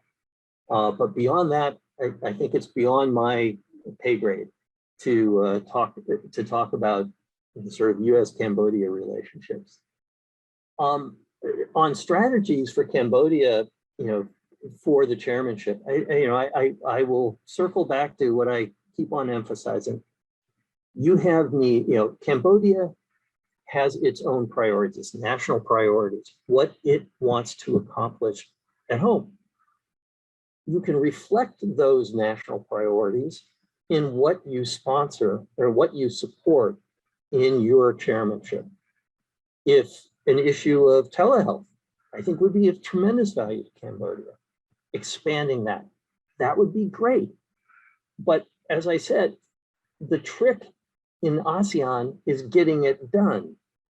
Things take a long time. I'll talk about the consensus on migrant workers. Took 10 years. If you pick poorly, if you pick priorities that just aren't ready to be decided or aren't close to being decided, because that's the trick. The trick is to put the power of your chairmanship behind those issues that just need a little push to get them across the finish line, or even a big push to get them across the finish line. That's important. So looking around, looking at what the sectoral bodies are doing, what are the key issues in those core areas of greatest importance to Cambodia that are that they've been working on, but they can't quite get done or haven't quite been able to get done. That's where Cambodia can have the most impact. That's where Cambodia can have the most impact for ASEAN, but also for itself. And that's what I would encourage. Great question. Thank you, Dr. Tim. I think we have only a few minutes left. I wonder if you could give some of your own understanding on the role of women in the building of ASEAN social-cultural community. Dr. Tim. Thank you. That one is a great question, and one that I'm really happy to answer. I think I mentioned before, I've worked a lot with the ASEAN Women's Entrepreneurs Network in ASEAN, and with the ASEAN Women's Committee on Women and the ASEAN Women's Committee on Women, whatever, the ACWC. ASEAN has an amazing group of women who are dedicated to trying to improve the well-being of women and children and girls and boys and everybody in the region. So I think the more that these people can be engaged, the more inclusive that ASEAN is, the more inclusive that the individual countries are in hearing the voices of these very intelligent, very active, very committed women who want to see ASEAN, want to see their country succeed, want to see their the region succeed. The better off everyone will be. And I think Cambodia, I know a bunch of these women who are engaged in these things, and from Cambodia, they are amazing people. I think that the more you can rely on them, the more they can be engaged, the better for everybody. Great question, and I'm all of my support for that. Thank you very much, Dr. Tim. I think we are running out of time. Maybe do you have any final comments or final words for now? Thank you, Dr. Tim. Just very briefly, it's been a great conversation. I look forward to seeing what Cambodia comes up with as its priorities for its chairmanship year. Urge you to have have a good tagline for the overall chairmanship, because that's important, and then have really great issues. I wish you all the best and look forward to working with you. And if there's anything that I can do to help you all into the future, I'm happy to do so, subject to my bosses saying it's okay. Thanks. Okay, thank you very much, Dr. Tim, for your great presentation, and also for the wonderful conversation during the Q&A session. And I would like to thank all the participants for your questions, and also for your active attention to the discussion as well. So now we have come to the end of our background presentation, and now I would like to hand over the floor back to Ms. Hamsuthirot for our program. Thank you very much. So thank you, Mayho, and thank you, Dr. Tim, for the very interactive and fruitful discussion. And also, I would like to thank our audience for the very interesting question as well. So now it shall be time to have a 10-minute break. So, Excellency, distinguished guests, ladies and gentlemen, may I now resume our floor back to the second session, which is the panel discussion on the ASEAN social-cultural community, the potential priority for Cambodia as the ASEAN Chair 2022. And we will use English as the official language for communication in this session. So without further ado, may I now pass the floor to Dr. Nguyen Phanphetkadej, the Director of the Center for Culture and Peace Study of the Asian Vision Institute, to moderate the panel 2. So Dr. Nguyen Phanphetkadej, the floor is yours. Good morning and good afternoon, Your Excellencies, ladies and gentlemen, distinguished guests. It's my honor and great pleasure to chair this panel discussion and the Q&A session. Thanks to committee for this opportunity.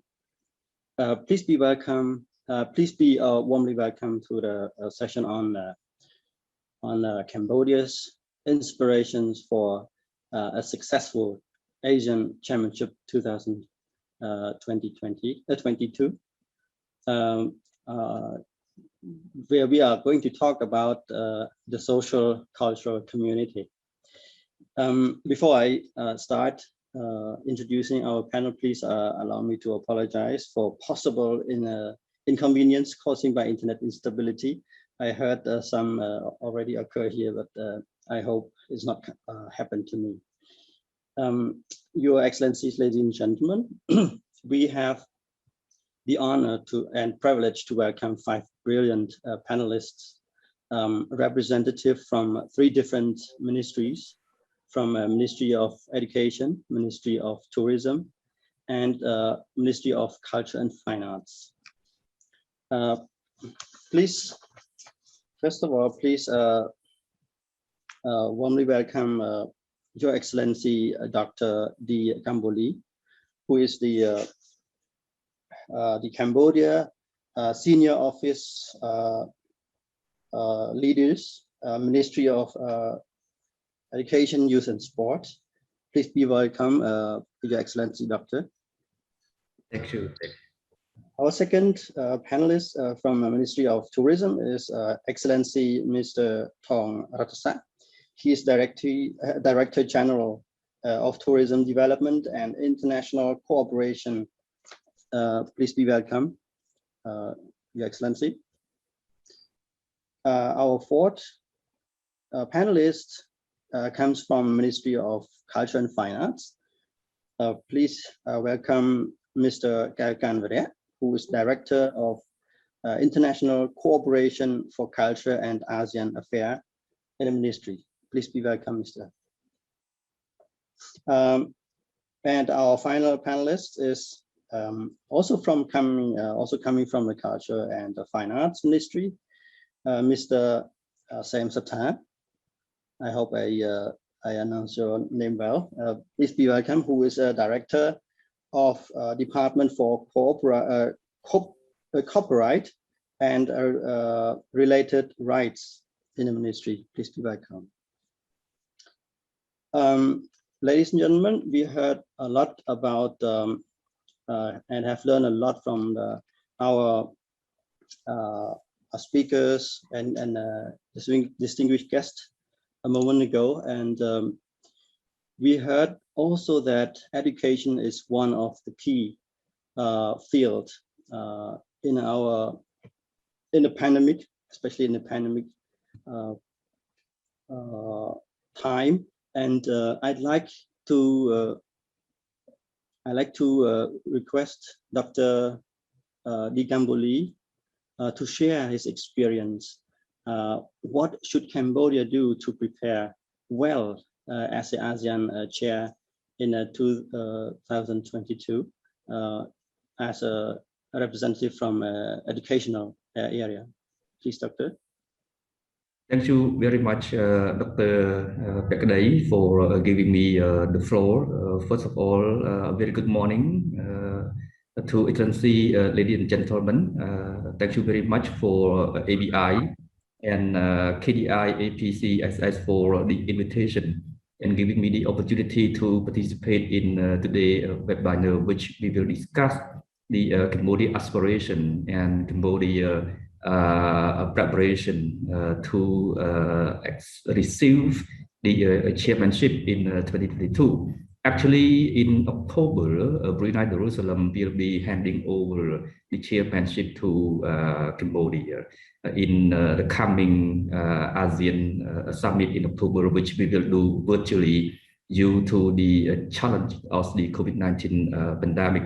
And hopefully in 2022, Cambodia will be able to host the all meeting, if not all major meetings, face-to-face in Cambodia, including the ASCC Council meeting and SOCA meeting, depending on the situation of the COVID-19 pandemic. I actually thank you very much to the previous speaker, Dr. Ascc Mr. William Flans, Dr. Tim, who has given a lot of insight into the ASCC and also provide a common background of ASCC, which save a lot of time. And I don't have to repeat on the what is the ASCC, the sectoral bodies under ASCC. As Dr. Socio-Cultural suggested from the beginning in the opening remark that a few people are familiar with the ASCC, but ASCC play more and more important role in today ASEAN community building toward ASEAN vision as one community, one identity, people-oriented, people-centered ASEAN. So as our speaker suggested, we have 5 objectives in the ASCC. As the name suggested, engage and benefit the people, inclusive, sustainable, resilient, and dynamic.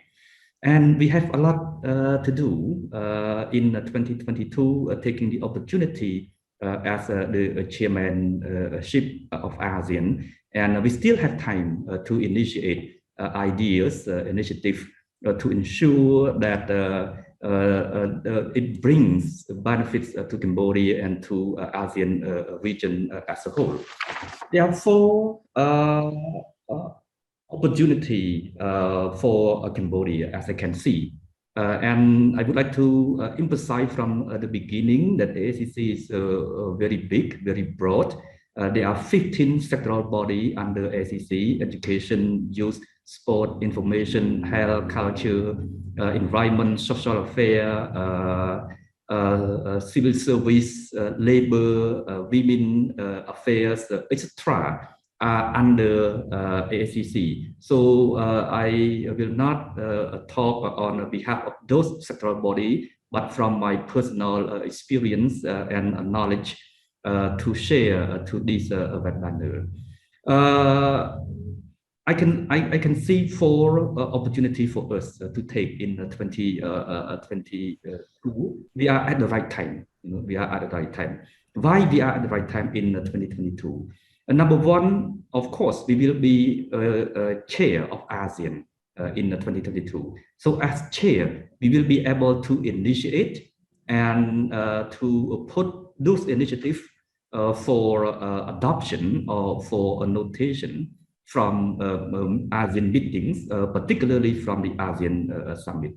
Number 2, ASEAN Secretariat has just conducted the midterm review of all ASEAN blueprints, including the ASCC blueprint, AEC and APSC blueprint. So we are at the right time to see those challenges and what opportunity we can transform those challenges during our 2022 chairmanship. Number 3, the work plans of all sectoral bodies has been revised. So from 2021 up to 2025, all sectoral bodies will be implementing the new work plan of all sectoral bodies, like Dr. Tim mentioned, education work plan, sport work plan, youth work plan, environment work plan. So we have new work plans that are the opportunity for us to take the lead on the implementation of activities in the new work plan of all sectoral body, the 15 sectoral body under ASCC. Number 4, we can transform the current challenges into the opportunity. As the chair, we can take initiative to transform those challenges into opportunity, including the global crisis pandemic of the COVID-19. There are a lot of questions raised during the previous session. We heard a lot about insights, comments, suggestion, recommendation on what should Cambodia do to take benefit from 2022 chairmanship, and what are the Cambodian priorities in 2022. I may not go around on the salary for this discussion, but I will go directly what we will do, because we already planned already. As Ascc Cambodia, we met with sectoral body, 15 sectoral body. We met ASEAN Secretariat for several times, and we discussed exchange idea, a lot of idea and initiative to see what should be the priority for ASEAN ASCC in 2022, and what will be the initiative in 2022. As you can see, in 2020, Vietnam, as chair of ASEAN, initiated at least, if I remember correctly, a 13 initiative to be adopted and noted. And Brunei Jerusalem in 2021 is more ambitious. Brunei take bigger ambition to initiate a number of initiatives for adoption and for notation. Totally, there are 28 initiatives, including the ASEAN Comprehensive Framework on Care Economy, the ASEAN Shield Framework on Promotion and Adaptive ASEAN Community, of greater understanding, tolerance, and a sense of regional agenda among people of ASEAN, etc. So what will Cambodia do to set the priority for 2022? We have to stand on a number of principles to set the priority. Number one, the priorities and the initiative have to be aligned with the 2022 ASEAN SIM and ASEAN priority. And the 2022 SIM has been finalized already, but I may not say now. Our Prime Minister will announce in October, the coming month, during the transfer of a chairmanship from Brunei to Cambodia. Number two, the priority and the initiative have to reflect ASCC Cambodia as a whole and reflect the ASCC Cambodia in particular. This cannot be avoided. It has to reflect to ASEAN as a whole. And number three, the initiative and priorities shall not be duplicated with the previous initiative to save time, energy, and resources. Number four, the initiative and priority have to have legacy and to provide benefit to Cambodia in particular, and to provide benefit to ASEAN in general. Number five, the initiative have to be implementable for all ASEAN countries, not just Cambodia. Of course, as Cambodia, we may want benefit for Cambodia, but the initiative has to be implementable for all ASEAN countries, and make sure that the initiative have supporting activities. Without supporting activity, existing resources on hand, the initiative may not be practical. This is from the practical experience that we have met so far. So what would be the form of the initiative? It can be in the form of roadmap, master plan, framework, policy framework, strategic framework, in the form of declaration, leader statement, or chairman statement. So each sectoral body under ASCC we have to consider what are the priority, what are the benefit under each sectoral body to set the priority and to set the initiative. Let me go on a little bit. If I run over time, Dr. Pekday, please signal me because I try to streamline what I should do within this 1 hour panel discussion, including question and answer. And we have 4 panelists. I think you have time. Thank you. So I do appreciate the discussion earlier, which gave ASCC Cambodia a lot of insight to formulate the ASCC priority for 2022. During our discussions with Ministry of Foreign Affairs and also with all sectoral body under ASCC and with the ASEAN Secretariat, we set 4 priority, ASCC priority for 2022. This is what the audience has been looking for. I saw the question repeatedly, what are the priorities for Cambodia in 2022? So the answer is we by now have drafted 4 priorities. And this will be put for discussion with ASEC, with ASEAN Secretariat for endorsement before we officially announce in the Ascc Council meeting in the coming month. I think in early October, we will have a Ascc Council meeting. Then we will present these four priorities to the meeting. Number one is to promote ASEAN value, awareness, and identity through education, youth, sport, and culture. As you can see, these are the important sectors that can provide a contribution to building ASEAN awareness, ASEAN identity, ASEAN unity, because we have a lot of challenges. As our speaker and our audiences has raised a question, the issue of competition between the US and China over the South China Sea, the issue of, currently happening in Myanmar, for example, the global challenge of COVID pandemic, the politics of vaccine or whatsoever. So these are the major challenges for Cambodia to handle in 2022. So ASCC plays even more important role to bring about harmonization, unity, identity, and awareness among ASEAN population. Number two is to promote ASEAN human resource development and women's role for long-term economic development. Number three, enhance ASEAN people health, well-being, and social protection in the building ASEAN community. And number four is to strengthen ASCC institutional capacity and effectiveness. So the first three are more of the social, cultural, community priorities area for 2022. And the last one, strengthening ASCC institutional capacity and effectiveness, because we can see one challenge is the capacity of ASCC Secretariat in Jakarta particularly, that we have to have a better, more systematic mechanism to ensure the effectiveness of the work. So these are the four priorities that we have set to date, and this will be brought to the SOCA meeting, to the ASCC Council meeting in late September this month, and early October next month. But even though we have less than 1 month, we can still revise the priority of ASCC.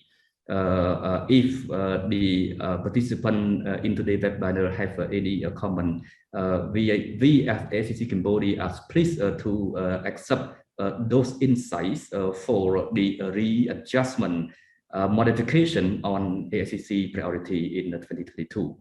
Although the priority does not mention all 15 sectoral bodies, but I can assure that all sectoral bodies are included in this priority, only that we don't highlight, we don't spell out the name. For the initiative, as Dr. Saksipana suggests, we initiate what that can bring benefit to Cambodia and to ASEAN as a whole. For example, the ASEAN Study Institute, that is the new initiative, will be located at RUPP, Royal University of Phnom Penh, who will take the lead in the creation and the implementation of ASEAN Study Institute as a national entity at the outset. But eventually, this institute, we will seek to elevate this institute as the ASEAN entity in the future. But we should not be too ambitious. We have to be more practical, considering the past challenges.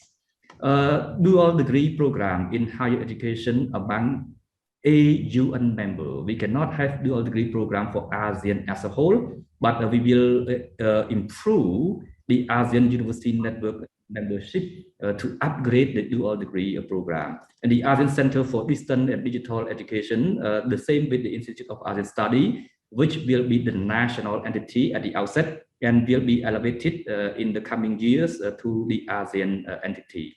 We also have ASEAN Sport and Recreation Zone, the regional plan of action on the promotion of traditional sport and game, the leader statement on Year of ASEAN Youth in 2022, the role of youth in combating COVID-19 pandemic, or also the role of youth in bringing about harmony and ASEAN awareness through exchange program, youth competition, youth debate, etc. ASEAN Leaders Summit on Women Entrepreneurship, and also we have touched upon a number of issues on migrant workers in ASEAN, which is the part of labor, Ministry of Labor, and the portability of social security benefit for migrant workers, as we have more workers in ASEAN member state. So this is also one of our initiatives for 2022.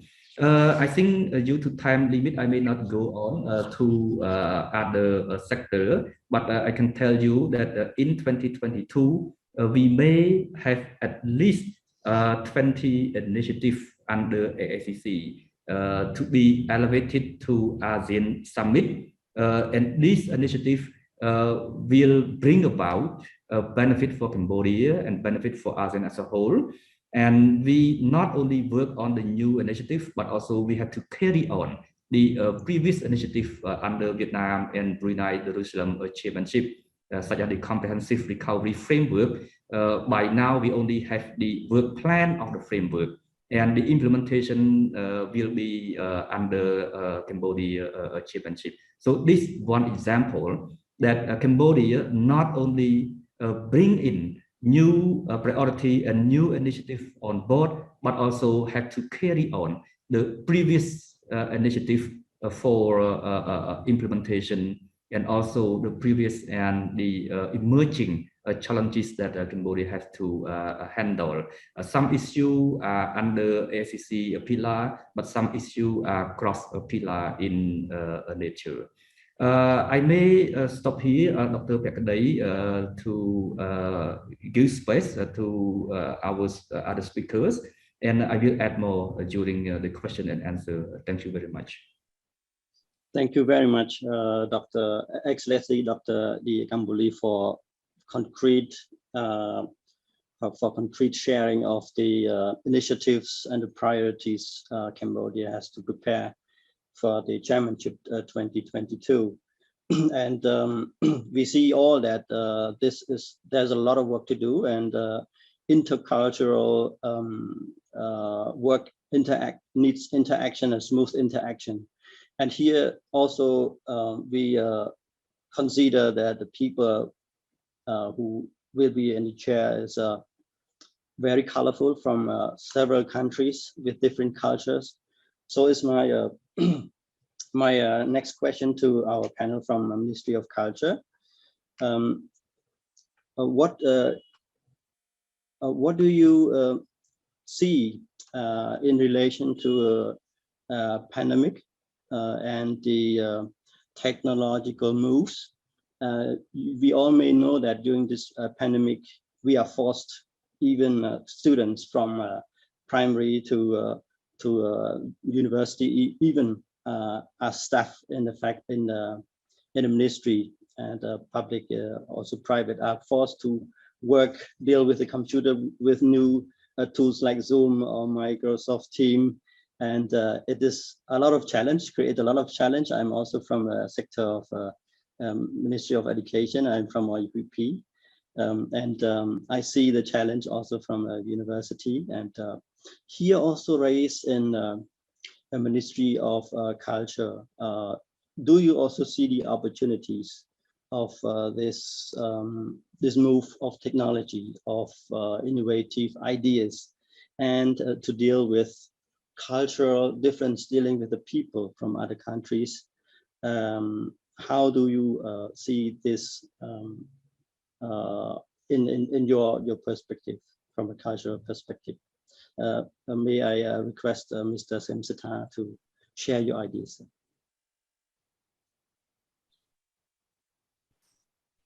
Okay, thanks.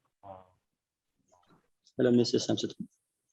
Can you speak louder, please? May I thank you. May I respond to the question? Mr. Semsita will respond for the question related to the copyright and thing. Oh yes, yes, Mr. Can you please share from your point? Thank you, Excellency, ladies and gentlemen. This is a great pleasure for me to attend this partner program. I would like to share my experience and what I know to this forum. From what the first time that I had been in the involved with the ASEAN. The first reflection that among the ASEAN experts and the people who work related to the cultural sector, they ask each other this: what can we do together in ASEAN? And then, as you know, we have the Ascc blueprint in the field of culture and art related to in the Ascc blueprint. You can read in the Ascc blueprint in the point A that I can inform you now that point A related to the sectoral body on culture. We focus on the promotion of ASEAN awareness and strength of our community through a preservation, promotion of ASEAN cultural heritage. 3 is promotion of cultural, creative, and industry. And 4 is the engagement with ASEAN community. This the work of the sectoral body on culture. And the second point that I would like to share in this forum, and as you know, maybe you used to hear the word many times related to the ASEAN integration. I used to hear this word from many places. That the translation for this word in the public, even in some session, some people said the ASEAN integration is mixing ASEAN people together to be one ASEAN, and some people said it's merging together ASEAN to be one. I would not say this is right or wrong. And from my point of view that and my experience who worked in the field, the ASEAN integration in a cultural context is the promotion of awareness culture and ASEAN member states, exchanging of information, experience, and best practice on culture and art among AMS. This is the main work that I think is the special related to the culture. So for this point, I would like to explain more. I would like to separate first before the COVID-19 and the second is during the COVID-19. So before the COVID-19, the ASEAN sectoral body and culture, we have many of project proposal. The project we should focus should related to Ascc blueprint, what I mentioned it before, and we have a lot of work to do related to the cultural exchange, and but when we come to the impact of COVID-19, our activity has is not stopped, but we move from physical to virtual. As you know, during the COVID-19, we cannot organize the art festival, film, and everything. The public cultural center also closed. So during the COVID-19, we move from the physical to virtual. That we have the online art festival, film online festival, and organize many seminar, workshop, and conference through the online. So this point, I also would like to share that what are the challenging and what we want to the other sector to have you know, this the main concern that for our artists, we cannot organize some event to attract the tourists, or organize some event for their take the income profit. So I ask you, you know, I mentioned in point Ascc Blueprint point 3 on the promotion of cultural creativity and industry. This the main priority of ASEAN on culture at this time. So from this forum, may I propose? I heard from the U.S. speaker that talk about their priority, how to work with ASEAN. So may I propose the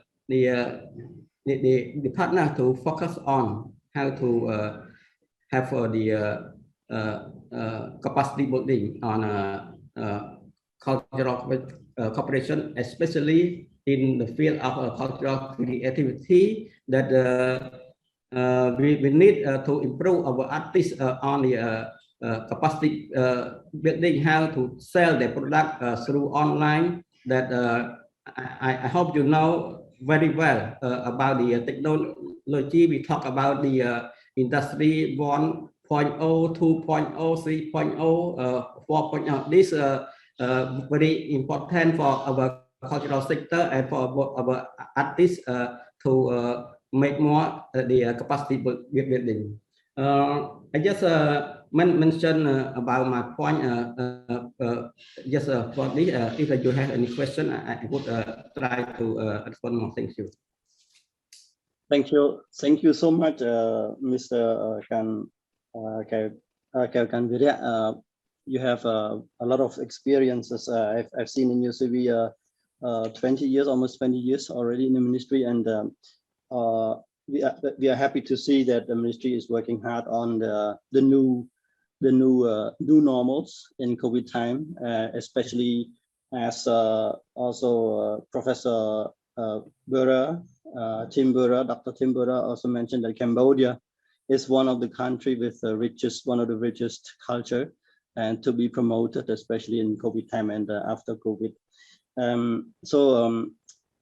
To promote culture, I think in order to have learn from each other between countries, but also later on when COVID is gone, post-COVID time, we have to think about tourism, especially Cambodia for cultural heritage and natural tourism. Is my question to Excellency Thong Rapsak. What do you think? What should Cambodia do to save tourism and hospitality industry that grips by COVID-19 almost to zero right now? Can you share about tourism sectors? Thank you. Thank you, Dr. Bekdai, and also on behalf of the Ministry of Tourism of the Kingdom of Cambodia, our gratitude as always. Thanks for the invitations and participating in the AVI. Just to also inform that we have, before we talk about tourism, let's talk about the unsung story of Cambodia's vaccination policy. So as you know, our first doses are going strong at 1.6 million domestically, and the second doses is going about almost 9.5 million. And our third doses is going about 800,000 to our general population. Within that, the age between 12 to 17 are also going strong, but the first doses is 1.6, and the second doses is actually at 676,000. So the reason why I mentioned this is that this is key to our future survival and also reopening, the process of reopening our industry, and also open borders to international arrival. Keep it in mind that in 2019, we actually prosperous with 6.6 million international arrival. And in 2020, we actually go back to 1.3.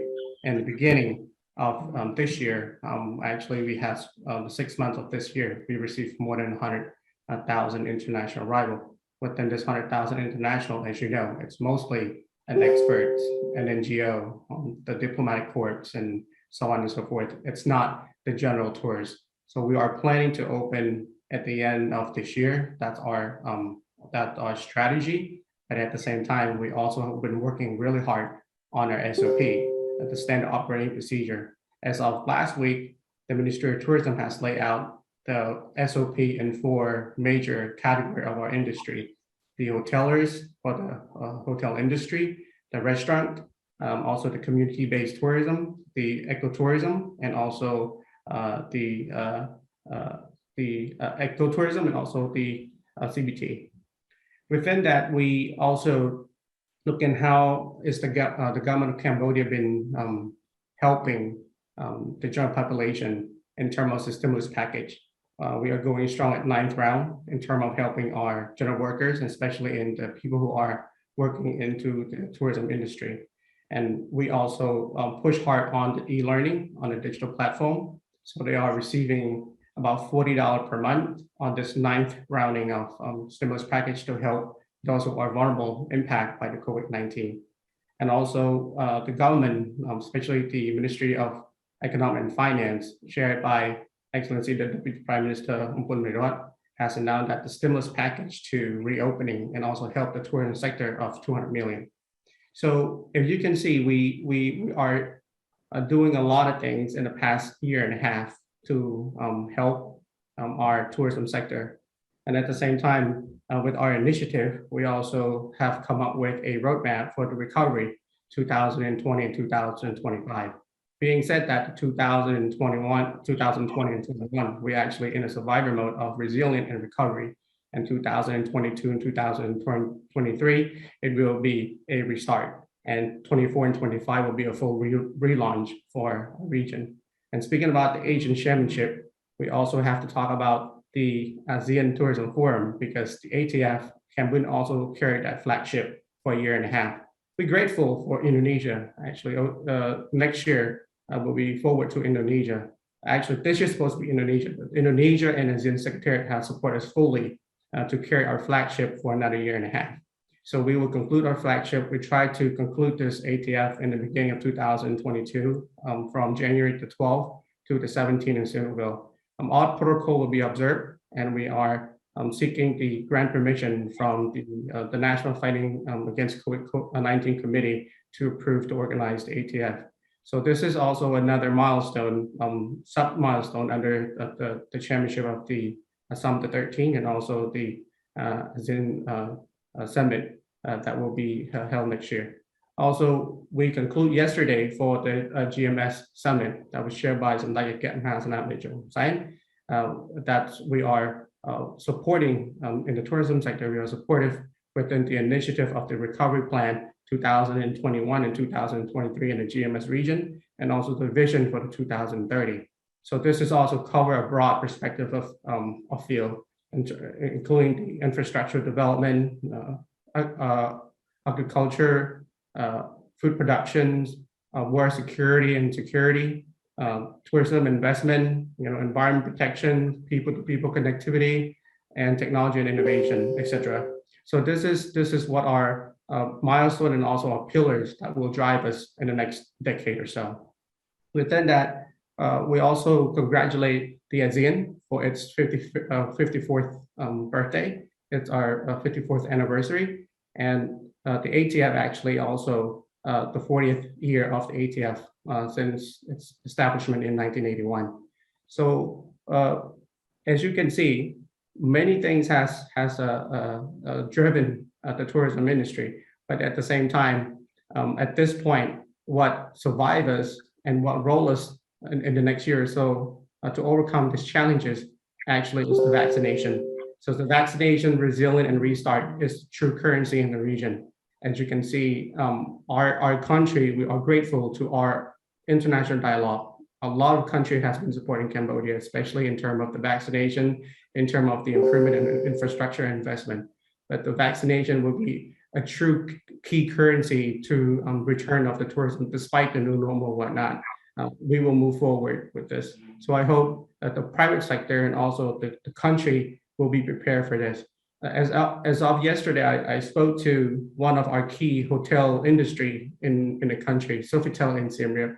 They experience all-time low in terms of occupancy, but within the occupancy, meaning that a daily they're operating between 15 to 20 rooms, but at the same time, they invest heavily on its operation. The reason why they're not closing down is that if the pandemic recover, they will invest even more if they shut down.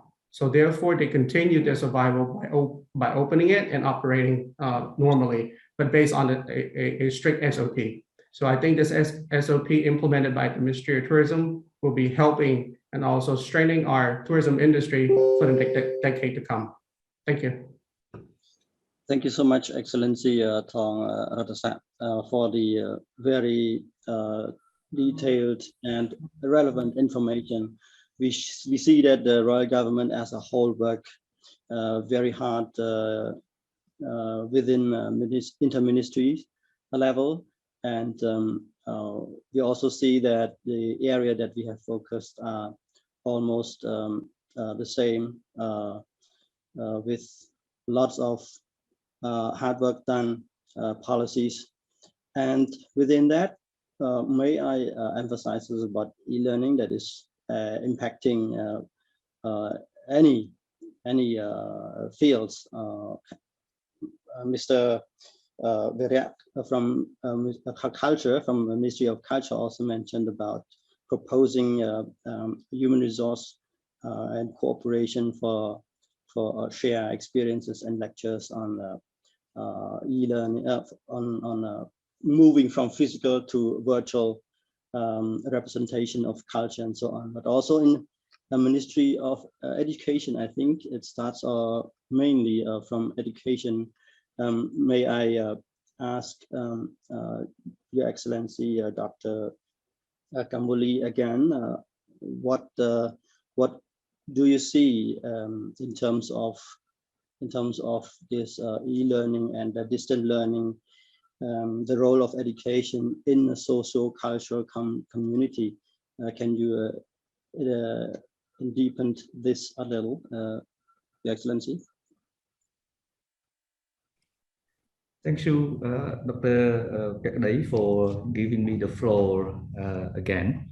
Before going to answer the question, your question, I would like to emphasize on the implementation of AACC blueprint.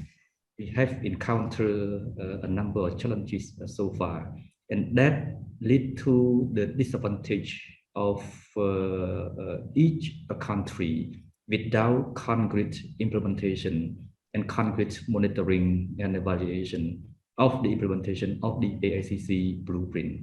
There are actually 964 activities to be implemented by all 15 sectoral bodies under AACC. And Cambodia take the lead and co-lead to implement 42 activities from in the previous half of the work plan. We are now in midterm, so for the half implementation of the blueprint, we take lead and co-lead with other AMS to implement 42 activities. But based on the midterm review, we can see that some sectoral body can mobilize resources to implement, particularly the rural development, culture, education, youth, sport, health sector, labor sector, environment sector, and women affair sector, ACW. However, some other sectors has less activity, and we shall take the opportunity in 2022 at the chair of ASEAN to initiate and also to take on more activities for the implementation for the benefit of Cambodia. I'm sorry to say again and again about Cambodian benefit, as the forum title suggests, the aspiration for Cambodia in 2022. What shall Cambodia do? What shall Cambodia take the opportunity to provide benefit to Cambodia.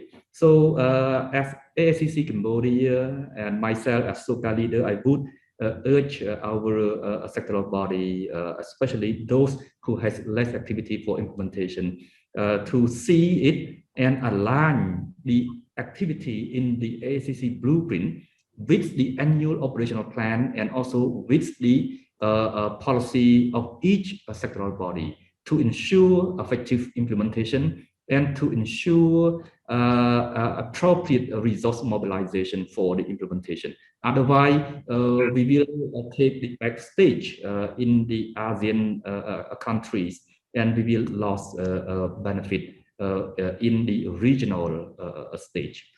So that's what I would like to emphasize. Referring back to Dr. Pekadei on a question on education, what will we do? We actually do in 2022. In 2022, Cambodia education sector will take on three major initiatives. Number one, we will engage, we will take the lead in the policy dialogue with education and disaster risk reduction to further integrate such school initiative into national education monitoring system and a regional coordination mechanism. So this is number one for education sector. And number two is to promote equitable access to quality early childhood care and education, including mitigating the impact of the crisis, particularly the COVID-19 crisis. And number three is to support the development of the ASEAN equivalency framework for basic education. We already set this in the ASEAN education work plan, and Cambodia take the lead on these three activities, and this will bring a lot of benefit for Cambodia in particular and for ASEAN region as a whole. And we not only just work on these three activity, actually, we work on all activity in the ASEAN education work plan, but we take the lead in these three activity, and we will participate in the implementation of other activity in the ASEAN education work plan. And as I said again and again, it is important that we align, as Dr. Tim mentioned, we align our policy, sector action plan with the global agenda SDG 4. We align, we can say significantly align. However, the alignment with the Ascc blueprint and with the ASEAN work plan has a lot of room for improvement for all sectoral, 15 sectoral bodies under the Ascc, based on the midterm review that we conducted last year. So it is important that all sectoral bodies make alignment with the Ascc blueprints and with the ASEAN sectoral work plan, which has just been revised for the next 5-year implementation, 2021 and 2025. Thank you, Dr. Pekadei. Thank you, Excellency Dr. Kambuli, for the detailed description of your activities. And in relation to the preparing the ASEAN Chairmanship 2022, again, we will deal with many countries to promote Cambodia, especially here talking about socio-cultural issues. Can you share, Mr. Satar from Ministry of Culture, about the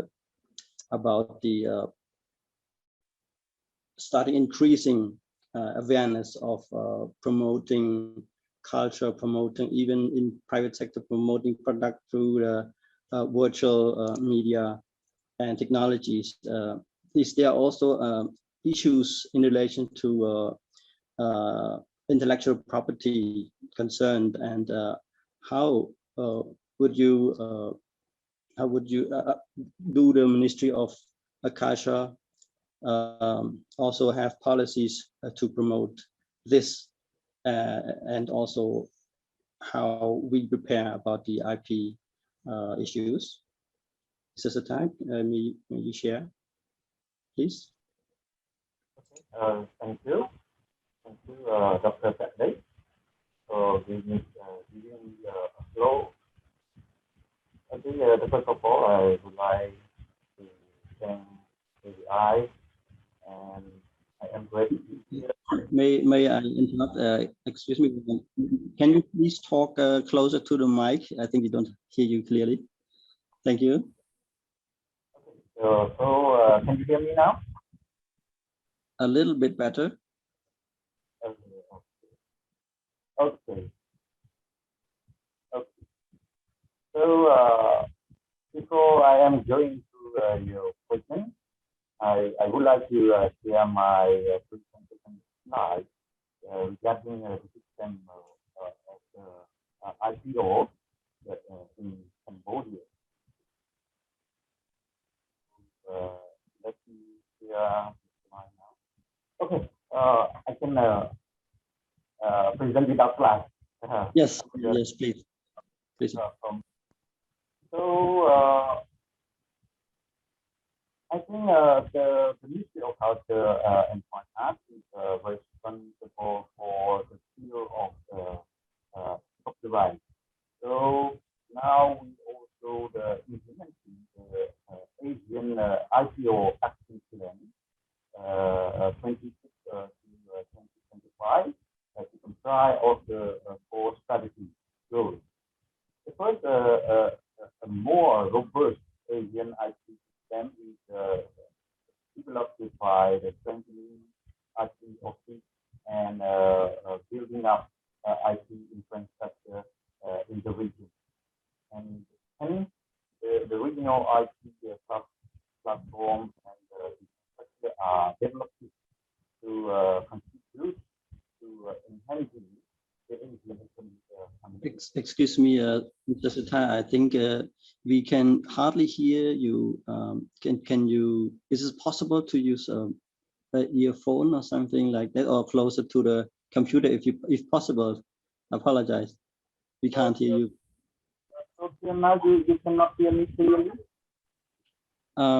Please kindly talk a bit louder, if possible. Yes, close like that might be better. Please try again. I would like to carry on. And for the Asian IP action plan is an expanded and exclusive Asian IP ecosystem is developed and support regional mechanism to promote access and commercialization, especially the geographical indication and the credit and enhance.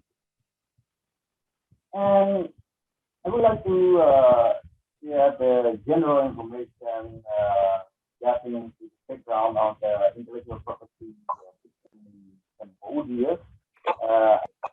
In 1960s, our IP has begun, and the number of the trademarks were registered and protected, but was abandoned due to the civil war.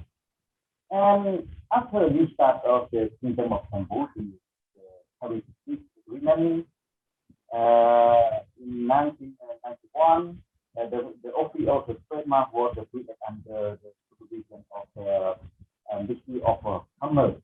And then Cambodia could become a member of the World Intellectual Property Organization.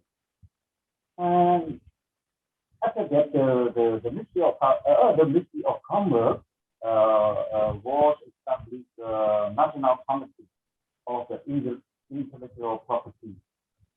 And in 2004, we had a member of the WTO, because the Cambodia was adopted all the intellectual property law, such as industrial property and as well as the copyright and intellectual right law. And the responsibility for the institution of the intellectual property system in Cambodia nowadays, the Ministry of Commerce is the chairman and take responsibility for the trademark and the unfair competition law. And the Ministry of Industry, Science, Technology, and Innovation is the Vice President, is the Vice Chairman, and responsibility for the patent. And also, Ministry of Culture and Fine Arts is the Vice Chairman to take responsibility for the copyright and related rights. So, I would like to share you about the international treatment of the copyright that Cambodia is a member. You know, the Bern Convention is the long convention of the copyright. Is also the fundamental of the copyright laws, which adopted in 1886 and was revised in 1979 in Paris. And now Cambodia has just ratified the Bern Convention, but in process the deposit instrument to the World Intellectual Property Organization. And Cambodia also achieved the treaty on the audiovisual performance, and the planning to join the International Treaty of the Copyright in the coming years. I remember in the early morning, William Plan, he also mentioned about the president of Cambodia after we became WTO. So Cambodia nowadays has many commitment of building the national norm after we are members of the WTO, especially for the that's for the item. And in 2015, may I interrupt us a little? Can you wrap up your answers within shorter, because we have 10 minutes for open questions, I think, if you allow. Sorry. Okay, thank you. Thank you again. And regarding to the question on number 1, the Ministry of Culture and Fine Arts is involved in the action plan in order to enhance the intellectual property, especially with copyright and related rights, through the type of policy as the first, we are enhancing the process of the order work to respect the copyright law, to by supporting and encouraging the authors and producers to get innovation artwork with the best quality and achieve the effectiveness. And the second, integrate the copyright law into national education curriculum in order to increase the copyright knowledge with collaboration with the of interpretation reviews and support. And with that, third, enhance the human capacity building by collaborating with the foreign developing partner and international organizations like us, WIPO, to increase the awareness, knowledge, and understanding of the copyright by conducting the national seminar, workshop, or online e-learning to the government official and stakeholders.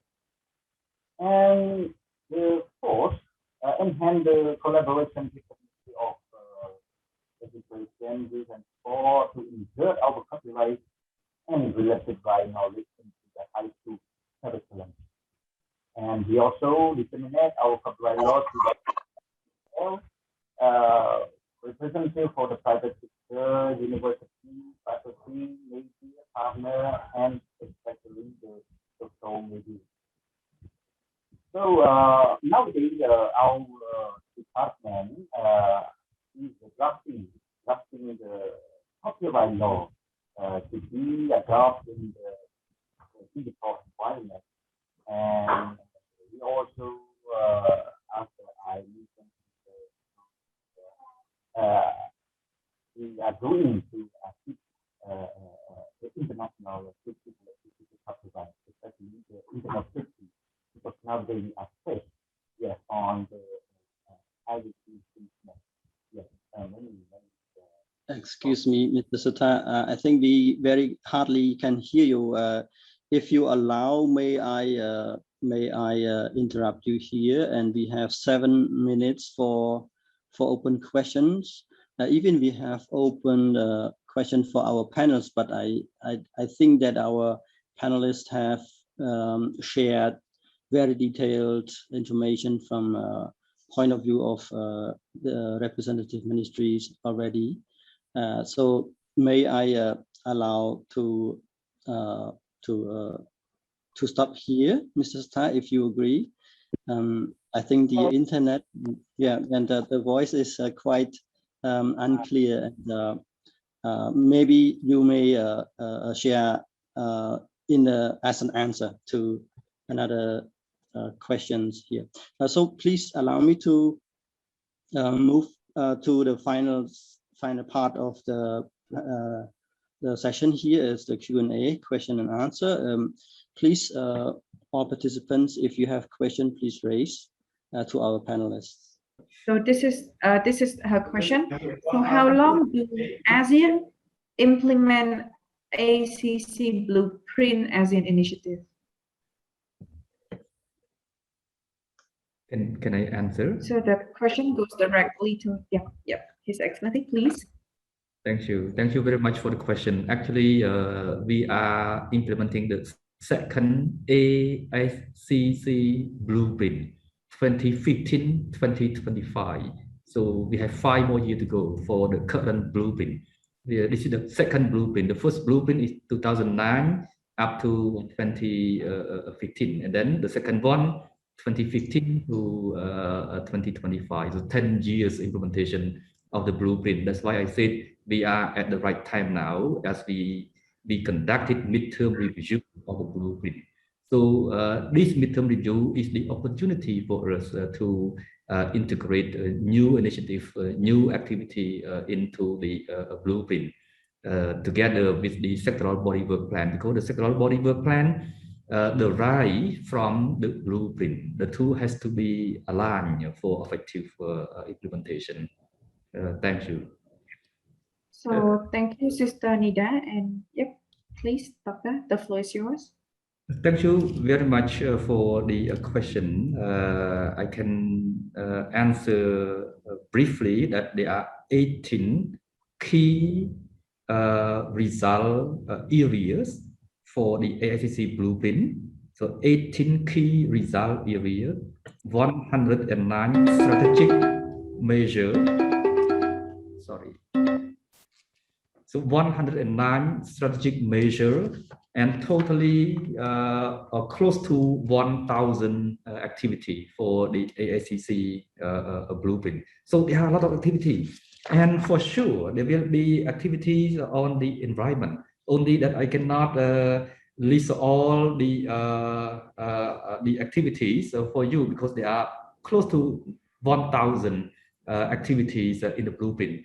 And on climate change, on environment, yes, there are a number of activities on climate change and environment. Let me see how many activities that Cambodia take the lead on. There are 2 activities that Cambodia environment sector take the lead on the issue of environment and climate change. Thank you. So thank you, His Excellency, for the very precise answer to the question from Sister Nida. So I believe that we have few more questions to go, but I would like to address another question to His Excellency Thang Rathasak regarding the vaccinated tourism package, which is one of the economic recovery scenario of Cambodia during and after the pandemic. So could you please clarify or elaborate more what are the role and also the detailed activity that the Ministry of Tourism actually working so far in order to addressing or like framing the tourism package for the vaccinated tourists? What are the measures and what are the collaboration activity with the Ministry of Health and other related ministry, for example, the Ministry of Post and Telecommunication? Thank you for the question. I think this is not a $1 million question, it's a $1 billion question.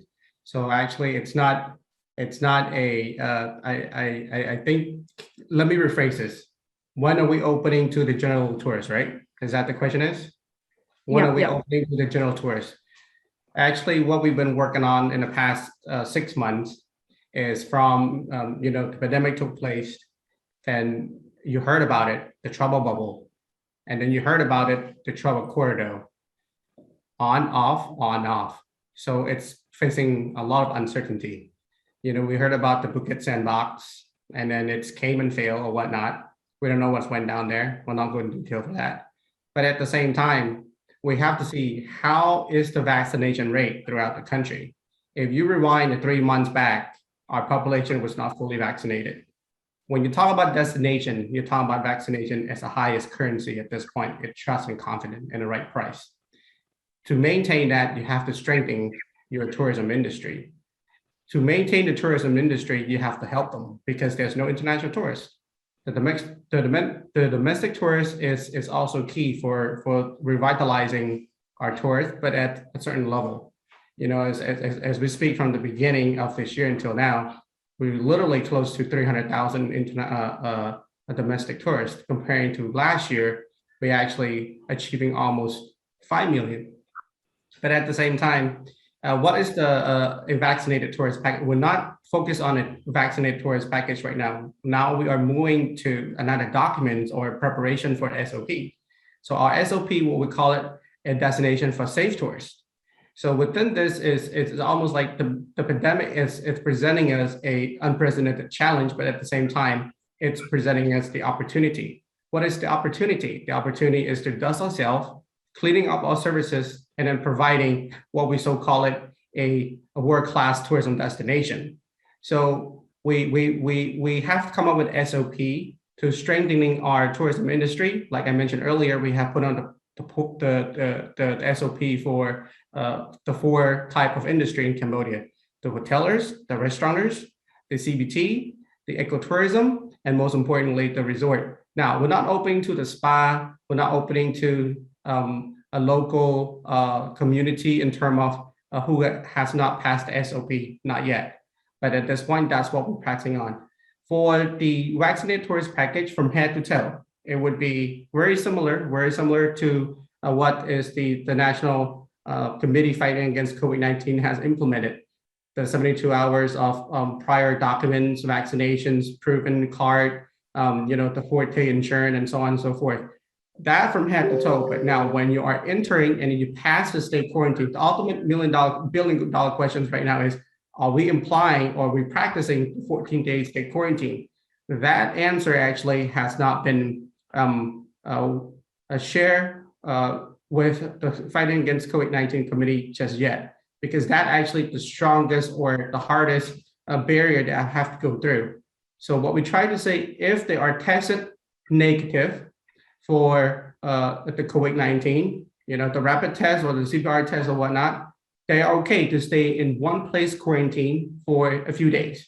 And if they retest it again and everything's okay, they're free to go, but only on a certain area that is actually compliant within our SOP. Does that make sense? So we pick a pilot destination, and that pilot destination at this point, it would be Sinnoville.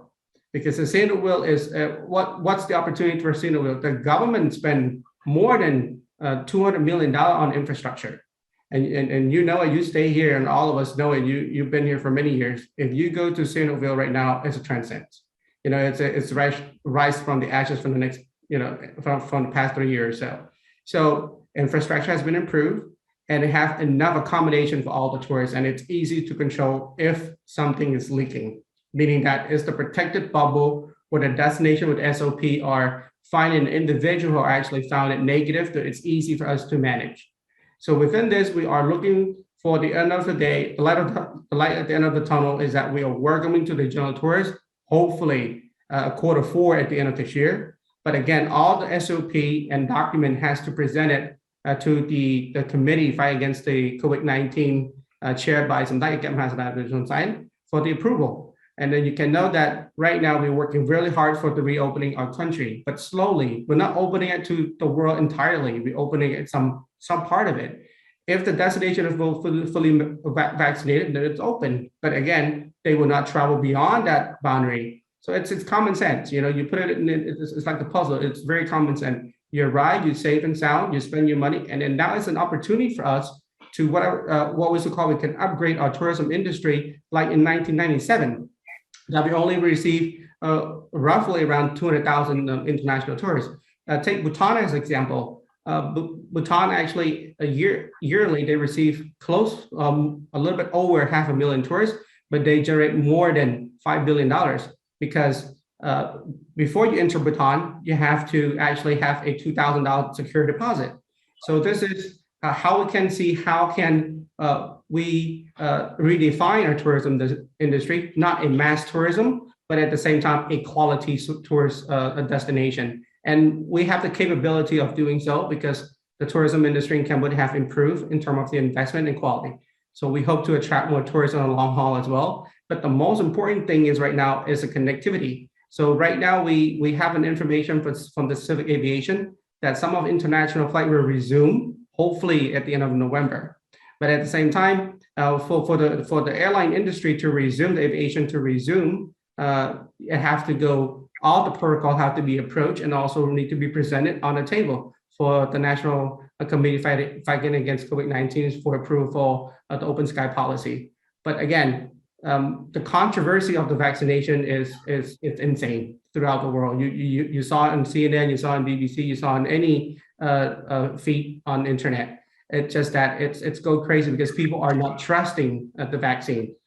Trusting or not trusting, Cambodia unsung vaccination story is viral. You know, our population is 16 million, but now we are actually for the third doses combined, you know, you are looking at least 12 million combined. So I think if we get this vaccination rolled out effectively, and trust and confidence will come from the neighboring country, and we're looking for a reopening, like I said, perhaps the end of this year. If not, then 2022 would be the beginning of our new age. Thank you. Okay, so thank you, Excellency, for the very precise one. And then we have another question from Dr. Chien Vanrat. So this question will address to Dr. Kampoli again.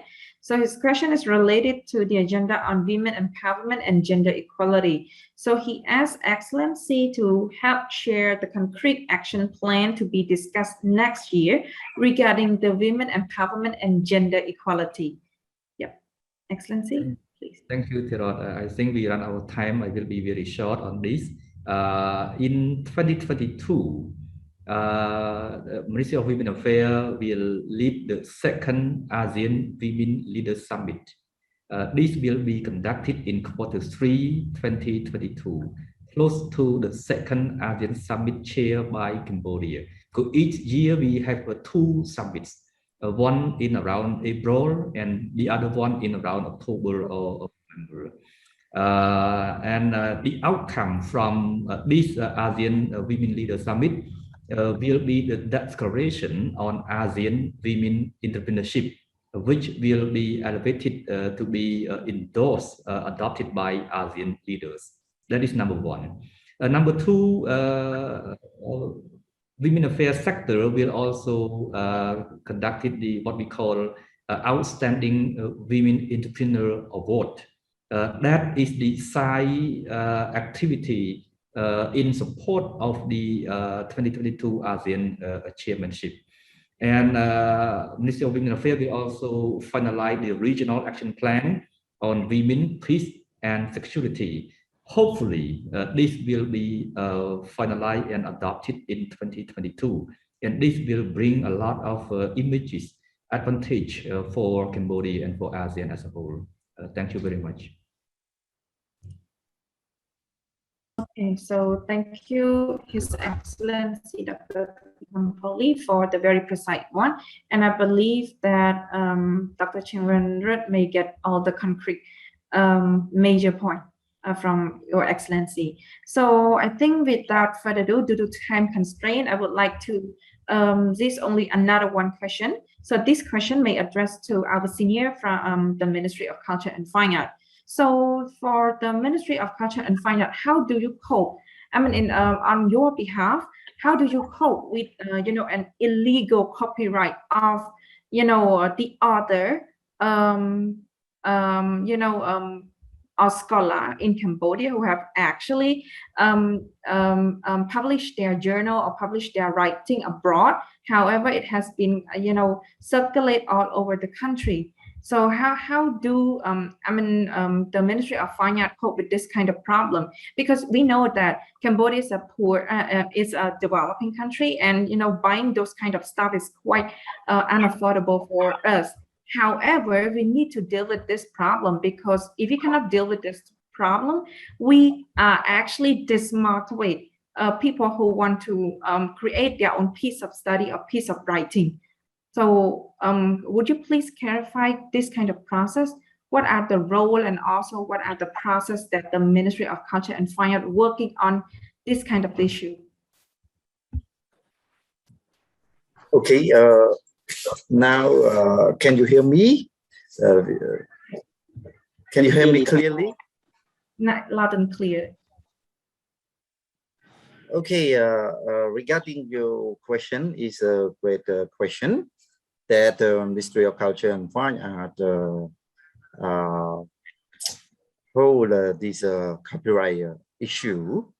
As I mentioned, now Cambodia will be a party of the Berne Convention. That the Berne Convention is the fundamental of the copyright that would be protect all the party of the Berne Convention. Before we deposit the instrument, I think Cambodia is not yet protect, or we are not protect the foreign work according to the Article 3 of the Copyright and Related Right Law. To enhance or to promote the innovation of the writer or author, actually we encourage all of the author after their work has been done, should be go to the Ministry of Culture and Fine Art to get a registration. But according to the copyright law, the work of the copyright is automatically protected. So if they go to the ministry for the registration, it means that just volunteer to go to register their works. For nowadays, we are face of the internet infringement. For example, I think some people can use the work without a permission from the right holder. That sometimes they can read the book or use the literate sees the work to read and to fit in the visual art. For example, someone read the book and film and fit into the visual art to hosting at the Facebook or YouTube for exploitation. and sometimes they can advertise the work without permission from the right holders, and nowadays we the Ministry of Culture and Fine Art try to amend the law that the copyright law should be adopted in the digital environment, because nowadays we don't use a CD or cassette anymore. All the work, all the musical, all the movie now has been uploaded into the air. So now we try to figure out all the problem, and we also to disseminate, like organizing the workshop relating to the copyright and related by law to the stakeholder, such as the author, artist, creator, especially the user,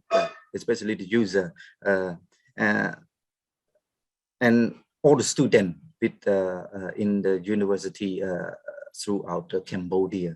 Yes. Okay. Thank you. I think that's all for my answer.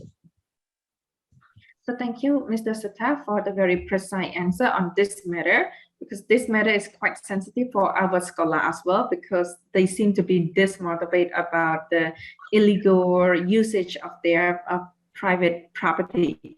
So thank you for that, Mr. Sata. And now I would like to end the panel 2, the panel discussion by now due to the time constraint. So I would like to thank all the panelists, His Excellency Dr. Dikamboli, His Excellency Mr. Thang Rathasa, Mr. Sata, and Mr. Kanviret for your time and contribution in our panel discussion. And I would like to thank Dr. Munpan Kadei for facilitating the floor as well. So let us now move to the last agenda item of our program today, which is the closing remark. So now, before concluding the webinar, may I now invite Brigadier General Jem Harai, the Deputy Director of DKI APCSS, to deliver his closing remark. So, Brigadier General, the floor is yours. Yep, nice and clear. Yeah. Okay. Yeah. Let me again thank our partners in AVI, and thank you to our MC for doing such a good job again, and also the panel facilitation was very, very well done.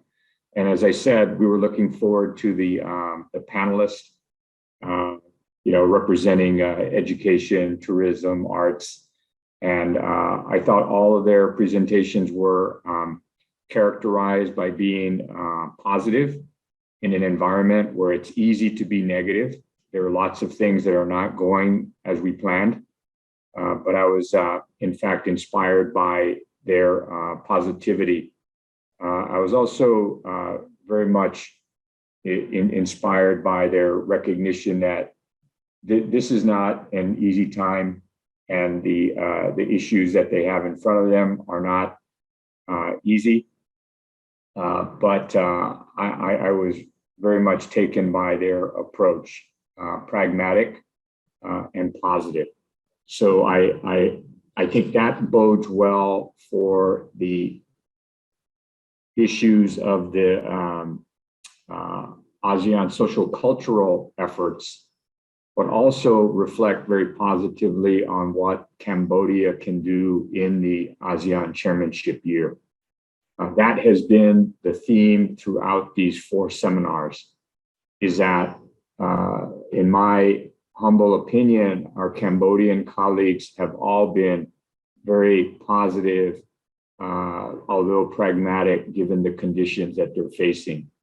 I also think that what has been highlighted is reassuring in that there's recognition of Cambodia's uniqueness, and in that uniqueness comes some opportunities to do things that have been heretofore unaccomplished, not accomplished.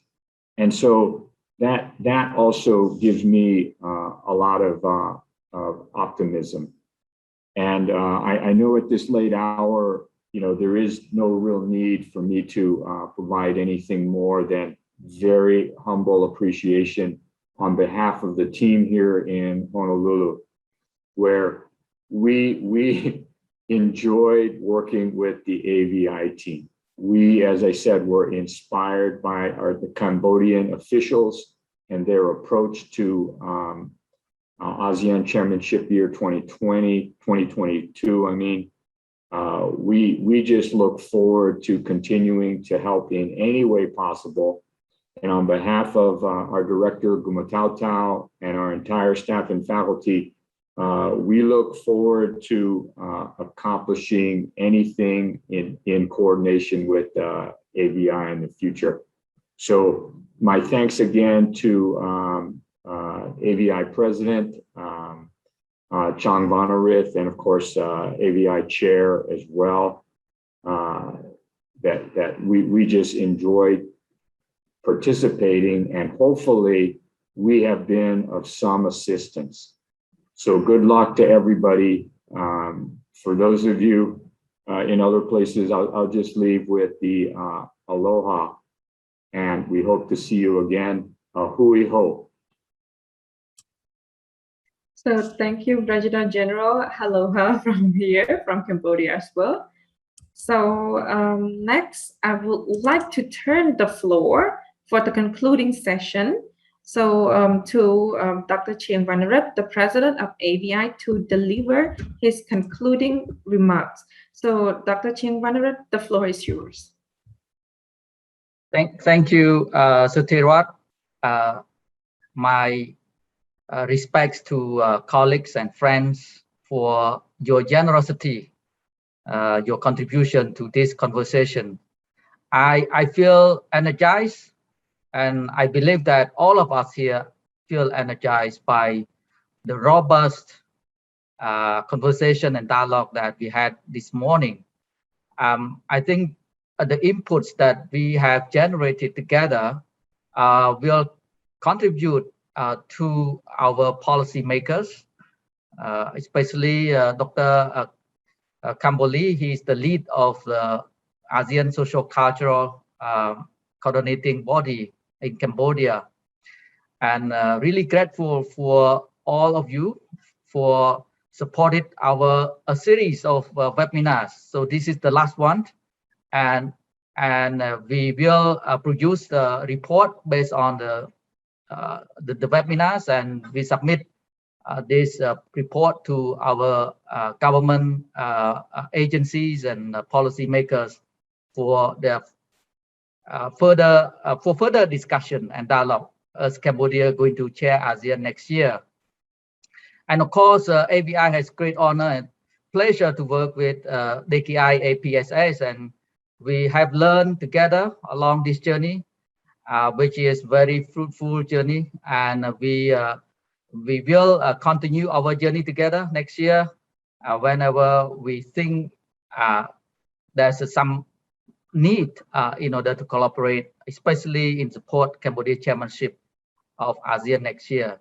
So I would like to conclude that I don't know how to say to express my gratefulness and appreciation to all of you, and we hope to stay in touch and be connected and work together toward the realization of the Cambodia aspiration as the chair of ASEAN 2022. Thank you very much. So thank you, Dr. Cheng Vanarep, for the very inspiring closing remark. So Excellency, honorable guests, ladies and gentlemen, we've now come to an end of the webinar. And on behalf of AVI, so I would like to first of all thank the collaboration from our good friend DKI APCSS for your collaboration, kind cooperation, and kind understanding for all matter with the working with AVI. So I believe that this is the end of the webinar series on the Cambodian ASEAN Chairmanship. And I believe that we are all satisfied with the result. And as Dr. Chairmanship said, we will collaborate more in order to move or to lead Cambodia to get a very successful chairmanship this year, as we know that the world are now moved to an uncertainty. And we believe that Cambodia gonna face a lot of problems and challenges during the chairmanship in 2022, both in regional and global issues as well as pandemic. But as the youngster, the next generation of Cambodia, we promise that we will help Cambodia to achieve this kind of chairmanship, because we will try our best. And thank you. And we would like to thank all the participants, honorable guests, ladies and gentlemen, who actually spend your valuable time in attending our webinar today. And I believe that there are many people who actually attend all the webinar, the 4 webinars in this of our program. So I would like to thanks a lot, and I wish you all good luck, good health, and stay safe from the COVID-19. And we wish that our economic will be reopening soon so that we can be prosper. So thank you, everyone. Thank you, Excellency, ladies and gentlemen, and goodbye. And you may leave the room now.